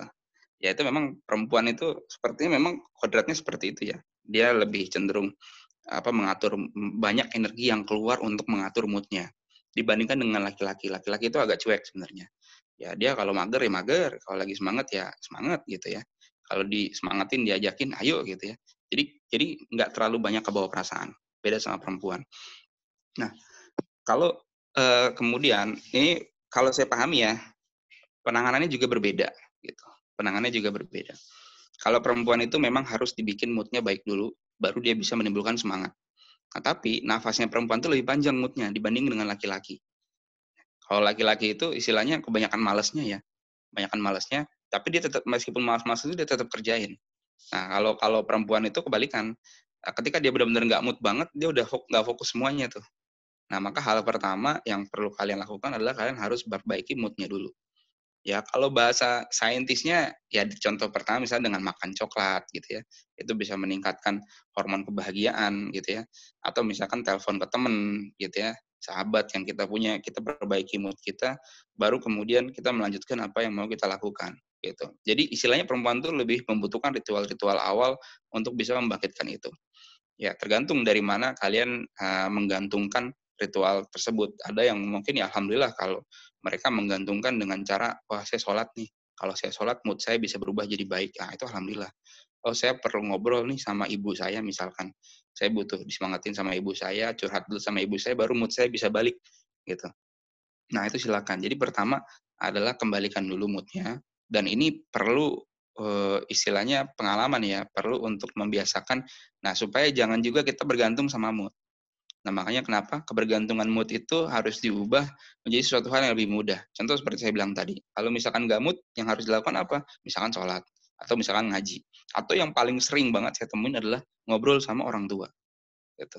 Biasanya perempuan gitu. Dia butuh ngobrol sama ibunya, atau dia butuh istilahnya menyelesaikan dulu, dia butuh cerita gitu kan. Nah, baru setelah itu dia bisa kembali mood. Nah, itu yang pertama itu ya. Jadi penanganan laki-laki dan perempuan itu agak berbeda. Dan kemudian yang kedua, kita harus merasa untuk lebih feel free ya, teman-teman, lebih feel free. Jadi artinya gini, kadangkala kenapa sih tugas online itu jadi berat? Karena kita selalu khawatir kita nggak bisa mengerjakan di tepat waktu, dan kita selalu khawatir nanti tugasnya nggak baik atau nggak benar, gitu. Nah, karena kekhawatiran-kekhawatiran itu akhirnya kita rungsing gitu, pusing untuk mengerjakan tugas. Nah, makanya kenapa kita harus feel free, artinya, oh ini ada tugas, ya udahlah, kita selesain dulu aja, baik atau enggak, selesai atau enggak selesai, pokoknya saya jalan dulu. Pasti nanti selesai. Gitu. Nah, kalau misalkan bingung juga, ya kalian harus ganti suasana. Misalkan ngerjainnya sambil Zoom gitu ya, atau sambil Google Meet kayak gitu. Saya dulu pernah ngerjain tugas online bareng di rumah. Saya punya satu kelompok gitu ya. Saya bareng-bareng sama kelompok saya, kita rame-rame Google Meet gitu. Jadi sambil ngeliat-liatin wajahnya pada sambil ngerjain gitu ya. Nah, itu juga jadi kebawa semangat. Ya, kalau tahu Mas Pati jomblo sih. Salah terus, emang jomblo itu banyak salahnya. Jadi salahnya lebih kuadrat ya. Gitu. Nah, jadi istilahnya adalah seperti itu, teman-teman. Butuh untuk dibangkitkan, butuh untuk mencari suasana ataupun kondisi. Nah, makanya saya bilang tadi, kita masuk di era IT, ya ini harus beradaptasi nih. Harus move on bahasanya. Kalau yang dulu selalu senang dengan suasana ramai, suasana kelas, suasana bising, pokoknya baru bisa belajar, baru bisa dapat ilmu kalau misalkan ada teman-teman gitu. Kalau nggak ada teman-teman nggak bisa. Nah, sekarang harus adaptasi. Gitu. Berapa banyak orang yang harus menghasilkan karya dengan kondisinya di rumah. Nah, makanya kalau memang membantu kalian untuk lebih baik, rumah itu ditata ruangannya. Seakan-akan buat seperti ruangan yang kondusif. Itu sangat membantu loh. Gitu. Cukup adakan satu meja, satu kursi, taruh vas gitu kan, taruh pengharum di situ ya dalam kamar, itu bisa membantu lebih fokus. Dan tadi kalau dikasih contoh kalau orang tua manggil dan seterusnya, ya tuntasin gitu. Itu orang tua, itu adalah bakti kita. Kita nggak pernah tahu, barangkali Allah turunkan kemudahan untuk mengerjakan tugas-tugas online itu sebab kita berbakti sama orang tua kita dulu. Gitu ya. Jadi nggak usah terlalu dipersulit, kadang-kala sulit itu datang dari diri kita. Sama kok, tugas online ataupun tugas kantor bahkan sekalipun, ya seperti hari Minggu gini, masih ada tugas kantor ya kerjain, gitu. Karena kita selalu bisa menjaga mood itu supaya tetap baik, gitu ya. Nah, nanti coba dipikirkan deh hal-hal terburuknya. Kalau misalkan, oh saya nggak kerjain ini, nilai saya jelek. Kalau saya nggak kerjain ini, saya kemungkinan akan remet semester depan ketemu lagi sama kerjaan ini. Gitu. Jadi serba salah. Mendingan setelah itu nanti selesaikan. Seperti itu. Balik lagi ke diri sendiri ya, Mas ya. Balik lagi ke diri sendiri. Oke, nih. Ini dari teman-teman ada yang mau nanya. Mungkin yang silakan pada Rozan yang mau bertanya. Bisa di-unmute. Kedengeran suara saya? Kedengeran. Izin bertanya Mas Hafid dan Mustafa. Ya. Sama ke Mas Hafid. Sebetulnya masih memper sama pertanyaannya Ani. Tadi itu saya kepikiran gini. Ya, misalkan kita mengerjakan sesuatu itu pengennya ini untuk saya gitu, untuk diri saya. Pengennya kita ingin mengembangkan skill kita, pengen kita berprestasi di akademis kita. Ternyata ada panggilan dari orang tua. Manakah yang harus diprioritaskan? Terus sebetulnya kita itu mengutamakan diri sendiri dulu, apa mengutamakan orang lain atau gimana gitu loh. Bingung. Terus untuk yang kedua, pertanyaan kedua untuk Mas Fatih. Ketika seseorang ingin meminta sesuatu kepada Allah itu rasanya gimana gitu, bingung. Karena kenapa? Kita kan banyak dosa gitu loh. Kamu kok minta tapi dosamu banyak gitu loh. Gimana gitu, saya tuh mikir, ya Allah harus apa saya kepada Engkau, sedangkan saya itu dosa berlimpah-limpah seperti itu. Harus bagaimana? Mungkin ada saran dari Ustadz Fatih. Dan mungkin Mas Hafid juga punya tambahan saran. Monggo Mas Fatih dulu. Ya, kalau prioritas, ya memang ini belajar lagi ya nanti di fikih prioritas ya. Ada buku fikih prioritas punyanya Dr. Yusuf Qaradawi itu kalau tentang prioritas ya. Jadi pertanyaan pertama kan tentang prioritas. Harus ke orang tua dulu atau mementingkan diri sendiri. Kalau berdasarkan kaidah di fikih prioritasnya Dr. Yusuf Qaradawi, Ini kabar terakhir, beliau lagi COVID ya, kita doakan semoga Allah angkat penyakitnya. Jadi di buku itu kaidah yang diutamakan adalah yang wajib didahulukan dibandingkan yang sunnah. Nah, jelas kalau orang tua lebih didahulukan dalam konteks ini, karena kan ridha Allah fi ridhal walidain, itu sudah sangat umum kita paham ya. Jadi ridhonya orang tua yang utama. Teman-teman akan nyesel banget kalau sudah, ya kita kan nggak tahu ya, sudah meninggal orang tua itu. Jadi kayak keberkahan itu ya benar-benar Allah pangkas habis gitu ya. Aneh ngerasa ini, aneh nggak mau nggak mau pamer nanti dikira riya. Tapi jadi kemarin itu hari apa ya, hari Jumat. Aneh pesennya itu hari Kamis minggu yang lalu sih, kebetulan kan BA 8 Malang itu sekarang ada yang jadi manajer area ya di Cimory yang susu itu. Selalu saya tunggu-tunggu itu biasanya paket Ramadan. Tahun lalu itu Ramadan, tahun ini Lebaran parcel. Saya kirim untuk orang tua saya di Gresik karena ini kan nggak bisa mudik ya. Jadi saya di Malang, posisinya nggak bisa mudik. Tahun lalu alhamdulillah juga. Hari Jumat saya kirim. Harga parcelnya itu cuma 2, 100 sama 125. Nggak bisa custom, nggak bisa. Cuma ada ini Mas gitu kata Mbak Iman. Dikirimlah ke sana 125.000. 125.000. Nah, dari parcel yang harga 125.000 itu dikirim hari Jumat. Di hari Jumat itu pula saya dapat parcel. Jadi saya dapat parcel dan tiba-tiba disuruh ke kampus ngambil THR pembina UKM. Karena saya di UMM pembina UKM ya. Sofi pernah saya undang untuk jadi pemateri KDMI. Saya pembina UKM ILF International Language Forum yang bagian debat-debat bahasa Indonesia, bahasa Inggris. Gitu. THR-nya dapat 500.000. Jadi kalau di UMM THR-nya itu banyak. THR fakultas sendiri, universitas sendiri, tunjangan Hardiknas kemarin tanggal 2 sendiri. Ini THR yang terakhir ini kayaknya. Yang semua sudah masuk, kayaknya ini THR terakhir ke mahasiswa. Dapat 500.000. Dari parcel Cimory yang harga 125.000. Allah gandakan berapa kali. Jadi 500.000. Dan di saat yang sama saya dapat parcel juga. Isinya kue-kue gitu. Tadi sudah dimakani sama anak saya. Tenggo, coklatos gitu ya, ada minyak goreng dan sebagainya. Dari kakak ipar saya. Di hari yang sama. Jadi Allah itu ngasih cash ketika kita prioritaskan orang tua. Langsung ya. Dan insya Allah di akhirat juga masih ada. Itu loh, luar biasanya. Jadi saya itu sekarang lebih prioritas ke orang tua itu kalau waktu memang ya sama-sama ngerti lah. Insya Allah tetap kalau memang tidak ada larangan mudik saya usahakan untuk sebulan sekali pulang. Gitu. Karena kan Malang Gresik juga nggak jauh, 3 jam insya Allah nyampe. Nah, kalau hal-hal yang seperti itu biasanya saya prioritas untuk konsumsi yang bisa dikonsumsi, kirim ke orang tua. Gitu. Termasuk kemarin canglohnya Riza itu untuk orang tua saya. Jadi itu contoh saja, contoh di antara keberkahan ketika kita memprioritaskan orang tua dibandingkan kepentingan kita. Teman-teman mungkin belum pernah saya ceritain bahwa saya itu ketika S1, S2 itu lebih banyak waktu itu bukan untuk belajar diri sendiri. Loh, kok masih bisa nulis, Mas? Iya, di waktu-waktu yang kesekian. Kalau ada BA Solo ya, BA Surakarta anak UNS itu saya lupa kalau nggak salah namanya Muhammad Sukri, menulis buku Hidup Sekali Jangan Merugi, terbitannya Proyumedia, satu penerbit sama Ustadz Salim Afillah. Ini anak BA Solo, angkatan 4 atau 5 gitu ya, Muhammad Sukri, dokter. Istrinya kalau nggak salah dokter juga, Syaima namanya, Al-Hafidh rahimahullah gitu ya, Hafidhah. Beliau nulis di buku itu bahwa manusia itu sebenarnya tidak butuh jam ke-25. Dia ngomong jam ke-25 karena kita ini kan 24 jam ya sehari. Tetapi yang berbeda adalah keberkahannya karena tahu skala prioritasnya. Jadi ya saya tetap nulis, tetap bisa nulis.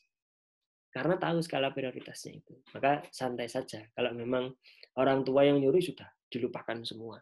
Orang tua nyuruh pulang gitu. Apapun kalau misalkan pulang gitu ya, disuruh pulang saya. Jadi kalau seandainya ada kuliah gitu ya, saya kasih tugas di video gitu ya, karena dosen kan ada rapat saya izin. Kalau disuruh pulang pulang ya pulang gitu ya. Nah itu kalau sama orang tua. Jadi insya Allah dimudahkan yang lain-lain. Kemudian yang kedua, tentang berdoa. Nah, Mbak Rozan perlu khawatir. Jangan-jangan ketidakbisaan Mbak Rozan dan kita semua untuk berdoa itu adalah bukti bahwa Allah sedang cabut nikmat kita. Allah sedang cabut hidayah untuk kita. Berdoa, bisa berdoa, itu adalah hidayah. Ada banyak orang yang sangat keluh. Lidahnya, hatinya dikunci sama Allah untuk tidak berani berdoa. Ya, maka penting sekali bagi kita itu untuk melonggarkan lidah-lidah kita dengan apa? Dengan zikir. Dikit-dikit zikir aja sudah. Kalau nggak berani minta, ya Allah saya pengen IPK 3,5. Maka kita zikir aja, nggak berani. Saya tak gitu aja. Karena di banyak cerita juga di sirah itu, orang-orang soleh itu berdoanya tidak meminta. Tetapi cukup zikir itu. Ya, ada saya agak lupa ya, ini ketemu siapa ya? Imam Syafi'i kalau nggak salah, atau Imam Hambal ya. Seorang penjual roti. Seorang penjual roti ya, seorang penjual roti yang selalu membaca istighfar di setiap kegiatannya, termasuk saat bikin roti itu, ngulani adonan. Terus ketemulah sama imam ini, Allah afwan, Anda agak lupa imam siapa ini. Nah, kalau cerita imam ini itu qadarullah, ditakdirkan oleh Allah. Itu prosesnya panjang hingga sampai ke desa tempatnya orang pembuat roti ini. Membuat roti ini, kemudian imam ini pengen berteduh di masjid.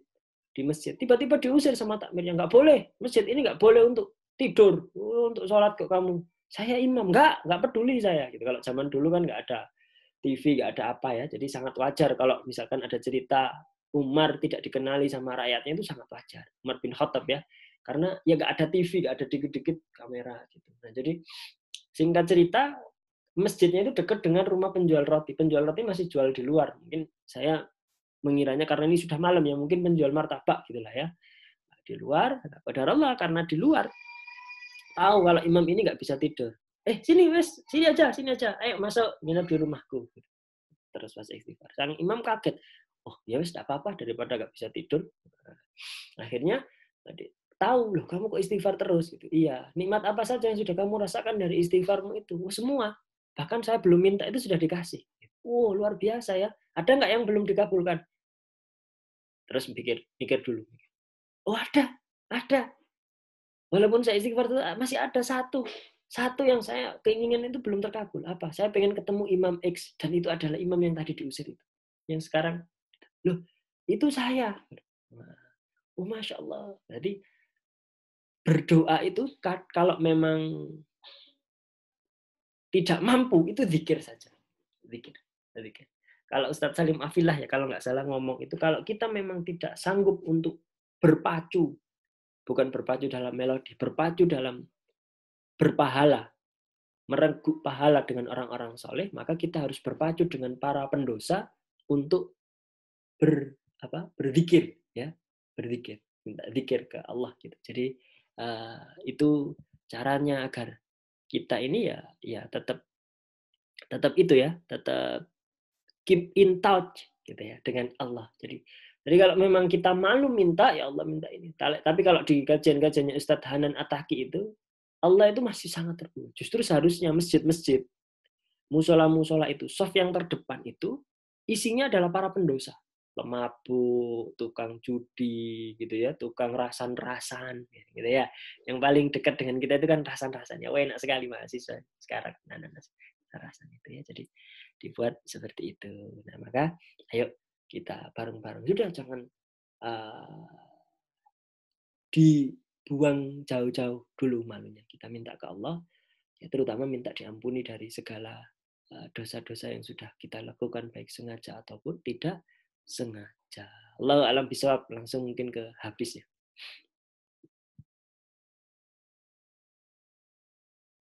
Ya, alhamdulillah tadi Mas Fatih udah banyak sekali menjabarkan, insya Allah cukup tuntas. Kalau dari saya sifatnya menambahkan aja ya. Terkait dengan masalah prioritas tadi ya, jujur kalau saya pribadi ditanya orang tua dengan diri saya pribadi, ya saya akan pasti langsung jawab adalah orang tua gitu. Itu sudah jelas ya, itu prinsip saya gitu. Terkait dengan apapun itu, ya orang tua adalah selalu didahulukan sebenarnya. Pun bahkan sampai saya kerja hari ini pun, ketika saya lagi telepon sama orang tua, terus atasan saya juga telepon gitu, saya izin pasti sama atasan, Pak, nanti saya telepon balik, saya masih telepon ibu saya. Ya. Saya pernah melakukan itu. Gitu. Dan kalau mungkin kebanyakan orang khawatir terkait dengan itu, ya justru alhamdulillah malah atasan saya respect gitu. Beliau hanya bilang, sudah kamu lanjutkan dulu. Gitu. Dan itu salah satu contoh ya. Dan yang kedua, konteksnya juga balik lagi. Kalau orang tua itu begini, saya sampai hari ini nggak pernah lepas dari yang namanya mengikut sertakan pendapat orang tua di setiap keputusan hidup saya. Apapun itu. Mulai dari saya milih jurusan kuliah, mulai dari saya pilih kampus di mana, ya, mulai dari kemudian saya mau setelah kuliah ini kerja S2 atau ngapain ya, gitu. Saya selalu diskusikan terus dengan ibu saya. Dan sampai hari ini nggak pernah itu ya, saya merasa salah memilih atau salah terkait dengan satu pilihan yang itu saya selalu diskusikan sama orang tua saya, khususnya sama ibu saya, kayak gitu. Dan itu benar-benar sebuah nikmat yang nyata gitu. Ya kalau bisa dibilang adalah orang tua adalah perpanjangan tangan dari Allah, ya mungkin saya akan sebutnya seperti itu. Gitu. Karena banyak sekali petunjuk-petunjuk yang bisa saya dapatkan, semuanya itu dari orang tua sebenarnya. Ya. Dan alhamdulillah mungkin mereka yang masih lengkap orang tuanya, ya harus terus dijaga hubungan baiknya, harus terus dikomunikasikan dengan baik. Ya mungkin untuk mereka yang orang tuanya sudah tidak ada, ya maka doa-doa dan semua amal kebaikan kita itu yang insya Allah bisa melangsungkan untuk kebaikan mereka di akhirat. Gitu. Jadi Mbak siapa tadi? Mbak Rozan ya, Mbak Rozan. Kalau saya yang ditanya ya saya jelas saya jawab adalah orang tua apapun itu. Gitu. Bahkan ketika saya misalkan lagi ada sibuk kerjaan sesuatu, orang tua saya minta tolong ke tetangga sana dong, tolong bilang ke sini dong, tolong ini dong, saya berangkat gitu. Saya berangkat gitu. Dan saya selalu paksakan mood saya meskipun aduh pas lagi kayak gini lagi disuruh jalan aja, udah jalan aja kayak gitu. Dan itu dibalasnya kontan ya, beneran. Saya belum pernah merasakan ada amalan yang beneran balasannya kontan selain dengan berbakti sama orang tua gitu. Simpel itu aja. Makanya kita saat jauh seperti ini yang kita lakukan adalah saya cuman ngobrol ya. Saya bilang, saya kalau telepon ibu saya itu nggak pernah sebentar gitu. Paling minimal bisa dibilang 45 menit atau bahkan 40 menit gitu. Saya membiasakan. Loh, apa yang dibahas, Mas? Saya kebanyakan diem. Terus terang, saya diem. Yang cerita itu pasti ibu saya gitu. Entah mungkin mau curhat, entah kadang dia mungkin bahas, ini ada tetangga begini-begini, oh ini ada makanan enak begini-begini, oh tadi seharian habis begini-begini gitu. Saya dengerin aja. Gitu. Memang alhamdulillah ibu saya senang cerita orangnya. Nah, kadang-kala dari situ, dari cerita aja, saya pribadi sampai ngerasa ketika ibu saya lega, saya ikutan lega. Gitu. Nah, makanya itu yang kemudian penting ya. Ini kalau kita bahasakan yang jomblo ya. Tapi mungkin kalau sudah menikah, fikih prioritasnya beda lagi ya, Mas Fatih ya. Antara perempuan karena sudah berpindah tangan kepada suaminya begitu. Ya, tapi insya Allah kalau secara umum, karena forum ini mayoritas adalah yang belum menikah, ya saya tegaskan ya orang tua. Gitu. Orang tua adalah suatu hal yang paling penting, yang jangan sampai itu harus selalu kita jaga apapun kesibukan kita, utamain mereka. Gitu. Pasti harus utamain mereka. Itu jangan sampai enggak. Ya insya Allah itulah. Saya merasakan benar sampai hari ini semua keputusan hidup saya, semua yang saya lalui itu mudah-mudah semua. Gitu ya. Dan alhamdulillah artinya meskipun ada cobaan, tapi cobaan itu benar-benar hanya untuk menguatkan, bukan untuk mempersulit. Gitu. Segala urusannya itu dipermudah dari hikmah yang kemudian diberikan sama orang tua. Nah, kemudian untuk tambahan sedikit yang tadi dipertanyakan masalah saya banyak dosa, tapi berdoa dan seterusnya, Allah itu tidak pernah merasa rugi ya dengan setiap dosa yang dibuat oleh hamba-hambanya gitu. Jadi dosa yang dibuat oleh hamba-hambanya itu tidak akan pernah berefek apa-apa sama Allah gitu. Bahkan kehadiran adanya hambanya atau tidak itu tidak akan pernah mengurangi kebesarannya Allah Subhanahu wa taala gitu. Dan bahkan posisinya adalah di balik kita yang sangat butuh dengan Allah gitu. Kayak saya Mas Fatih bilang doa itu adalah hidayah, itu benar gitu. Terlalu banyak orang yang nggak mau berdoa gitu ya. Padahal mereka tahu mereka adalah doa itu penting, doa itu adalah senjata, tapi mereka tidak mau berdoa. Dan doa itu adalah hidayah. Ya, jadi bagaimanapun kita, siapapun kita, doa itu tetap harus dipanjatkan kepada Allah Subhanahu wa taala. Ya, kita pasrahkan semua kepada Allah. Karena yang mempunyai keputusan adalah Allah gitu. Dikabulkan atau tidaknya. Kadang-kala kita juga jangan merasa pede. Wah, saya banyak dosa nih, doa saya nggak dikabulin, itu kepedean gitu. Wah, saya beriman nih, saya bertakwa, saya berdoa, pasti dikabulin, itu juga kepedean gitu. Jadi semua benar-benar Allah yang kasih, yang memang ya kita hanya menjalankan tugas kita sebagai seorang hamba dan kita adalah wajib untuk kemudian berdoa. Kalau kemudian Fir'aun aja yang menyatakan dirinya Tuhan masih Allah berikan kenikmatan begitu kan, masih Allah kasih dia kekayaan, kasih dia kerajaan, kasih dia dan seterusnya, maka kemudian bagaimana kita yang selalu menempelkan kening ini di lantai untuk menyembahnya, dan bagaimana kemudian Allah tidak memberikan kenikmatan itu. Nah, kalau menurut saya sih, insya Allah seperti itu ya. Kita juga nggak punya ukuran, kita nggak punya aplikasi untuk nimbang seberapa besar dosa kita. Ya, bisa jadi sebenarnya dosa kita itu, ya kita nggak bisa bilang itu sedikit atau enggak gitu. Dan itu adalah suatu hal yang nggak bisa diperdebatkan dan nggak bisa dihitung. Yang ada kita blunder sendiri, gitu. Kenapa nggak kemudian ya sudah kita kesampingkan itu, kita doa aja. Apapun kondisi kita doa aja. Ya, kita nggak pernah tahu di doa yang keberapa akhirnya hidayah itu turun gitu. Kita juga nggak pernah tahu di kondisi yang seperti apa akhirnya doa kita itu yang diijabah. Makanya insya Allah kalau menurut saya doa aja. Apapun kondisinya. Manusiawi kok, iman naik turun. Mungkin kita kemarin semangat, sekarang ini kita sedang lemah, kita sedang jenuh. Yang penting jangan pernah putus untuk melakukan hal-hal yang baik. Insya Allah seperti itu sih. Luas lah, pengamuran Allah itu luas insya Allah. Terima kasih banyak Mas Hafiz, Mas Fatih atas jawaban-jawabannya. Selanjutnya ini ada pertanyaan dari Nuria. Silakan Nuria untuk unmute. Menyampaikan pertanyaannya. Oke, terima kasih moderator. Jadi saya ingin bertanya kepada Ustadz Fatih. Nah, tadi kan Ustadz Fatih menjelaskan kalau kegagalan itu adalah hasil dari diri kita sendiri. Nah, saya pernah mendengar ada namanya azab, terus sama ujian atau cobaan. Nah, itu bagaimana cara membedakannya? Apakah di waktu itu kita sedang diazab sama Allah karena kesalahan-kesalahan kita, jadinya misalnya tujuan kita nggak tercapai, apakah itu memang ujian dari Allah, kita memang dibuat nggak tercapai, atau memang itu sebenarnya kita bisa mencapai, tapi karena dosa kita banyak, jadi sama Allah diazab gitu, Ustaz. Mungkin bisa dikasih penjelasan. Mbak Nuri, saya pernah baca begini, dalam konteks kehidupan dan hubungan kita dengan Allah, hablum minallah, maka ada baiknya kita menganggap bahwa setiap yang menimpa diri kita itu adalah karena ulah kita, dan memang benar di Al-Quran kan seperti itu. Terlepas apakah itu azab atau ujian, kita selalu harus bisa menjadikan setiap hal buruk ya menurut kita, hal buruk menurut kita itu sebagai suatu momen untuk kita muhasabah, memperbaiki diri. Wah, ini ujian nih, saya mau naik kelas nih gitu. Bisa saja timbul kesombongan justru. Wah, saya diuji nih, orang beriman nih gitu. Tapi kalau kita misalnya melihat, aduh astagfirullah, jangan-jangan ini azab nih gitu, karena kemarin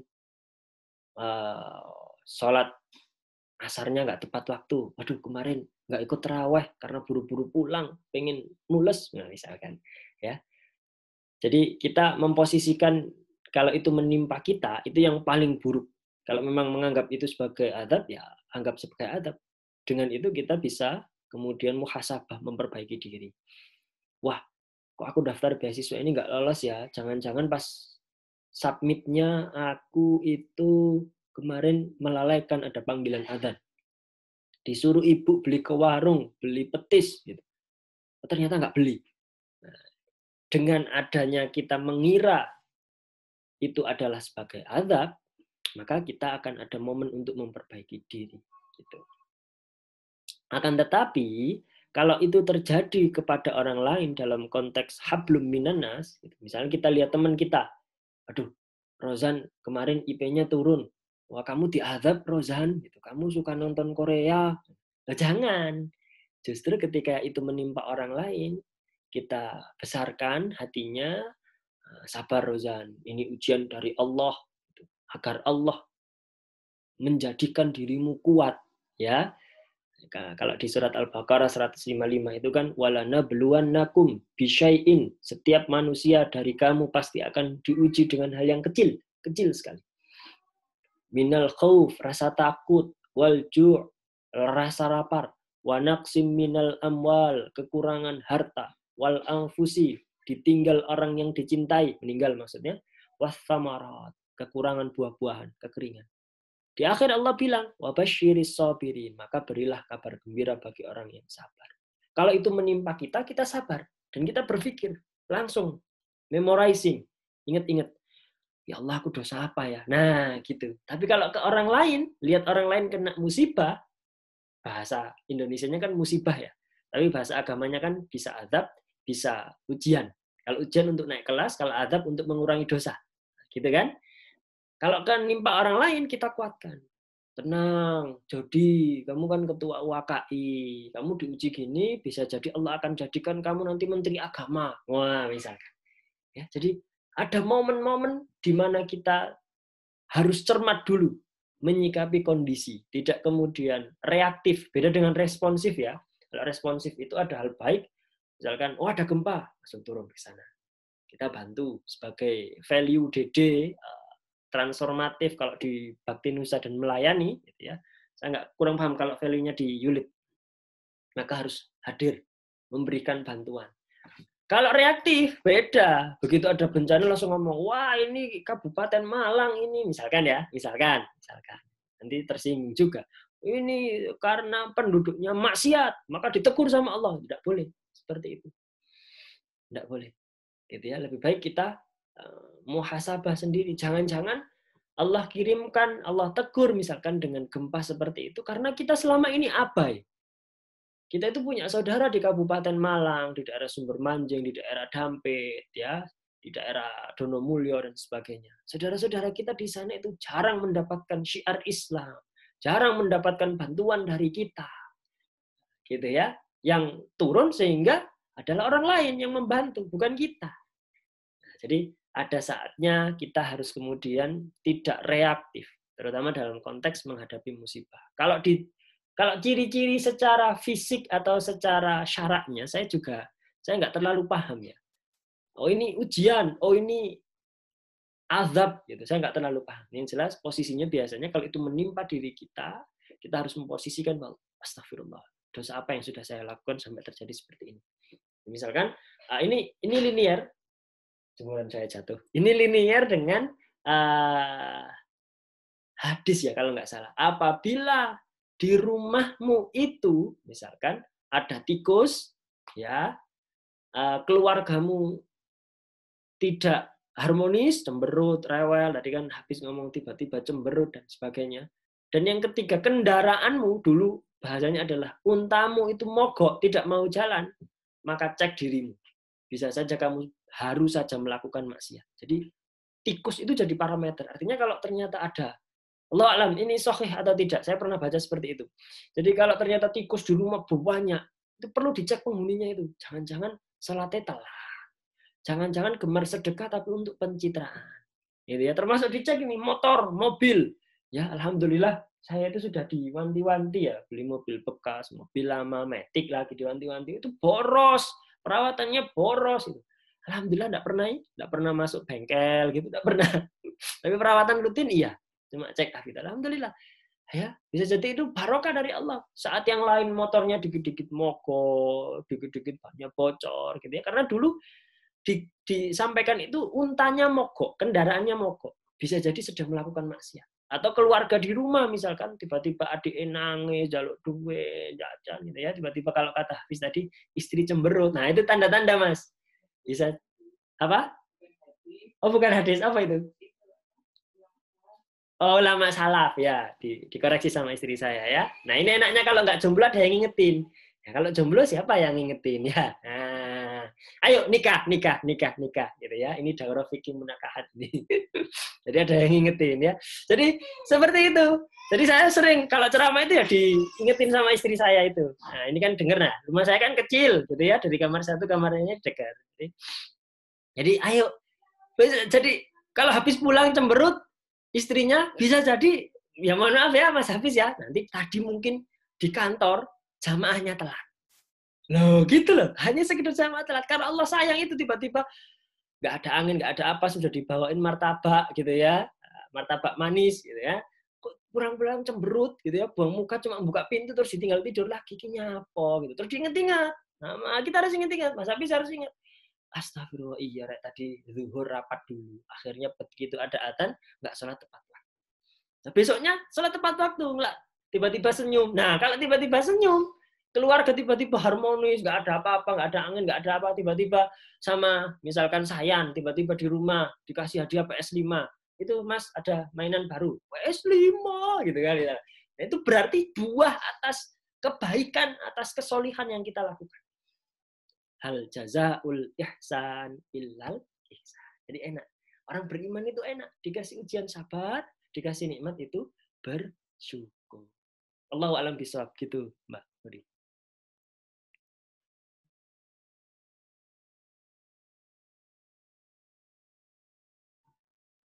Masya Allah. Tabarakallah Mas Fatih atas jawabannya. Gimana teman-teman untuk ada pertanyaan selanjutnya atau Mas Hafiz mau menambahkan? Ini apa ini? Cukup, insya Allah Mas Fatih sudah menjawab semuanya dengan clear.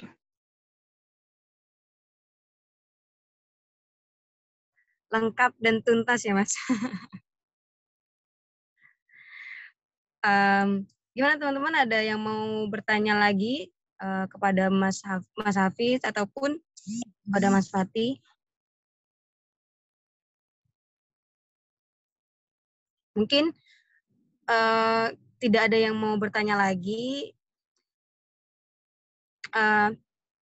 Kita lanjut aja ke acara selanjutnya, yaitu doa khataman. Mungkin sebelum ke acara selanjutnya, Mas Hafiz boleh menyampaikan closing statement-nya.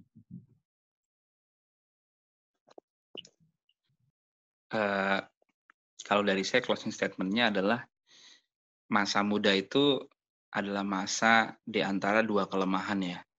Kelemahan saat kita kecil dan kelemahan saat nanti kita akan tua gitu. Nah, maka hari ini yang masih memang merasa muda, agaknya kita jangan sampai mensia-siakan masa muda itu.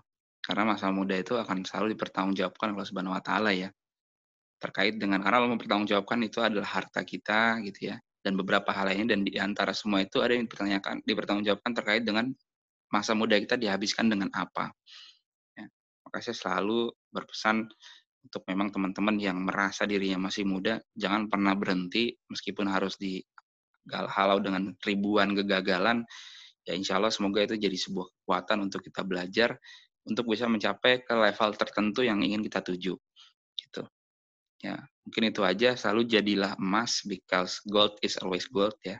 Dimanapun emas akan selalu menjadi sebuah emas. Insya Allah seperti itu. Terima kasih Mas Hafiz atas materi yang disampaikan, atas talk show yang sudah disempatkan pada pagi hari ini, pagi menjelang siang. Nah, acara selanjutnya yaitu doa khataman. Untuk doa khataman, kami mempersilakan untuk Mas Fatih untuk memimpin doa khataman. Kepada Mas Fatih, gimana? Gantian. Jadi anak jadi. Tua kak itu loh. Mana? Ada Ustadz Solihan tadi, atau Ustadz Solihan itu loh. Oh itu yang punya Ar-Rahmah itu. Mana? Gimana Ustadz Solihan? Ustadz Solihan ada? Atau Jody?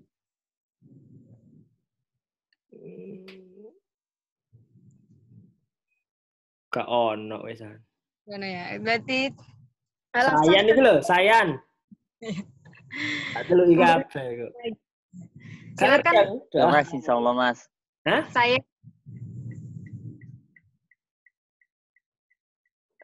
Ane itu enggak pernah baca doa khataman ya soalnya. Gimana doa khataman itu? Enggak ngerti Ane, Afwan. Siapa yang ngerti deh? Enggak apa-apa. Ane enggak ngerti. Mungkin langsung ke Sayan aja ya. Silakan Sayan untuk memimpin doa khataman pada pagi hari ini. Sudah khatam tapi ya? Ini benar sudah khatam ya? Sisa 3 lagi kayaknya, Mas. Loh, masih sisa ya, tidak boleh tau doa khataman. Gitu. Udah, Ustaz. Udah dibagi. Sudah. Kurang 24, 18 sama 10. Loh, jadi juga belum 3 itu. Iya. Itu udah direkap sama temen yang lain, Mas. Oh, sudah? Udah. Ya enggak apa-apa kalau sudah dia khataman. Monggo.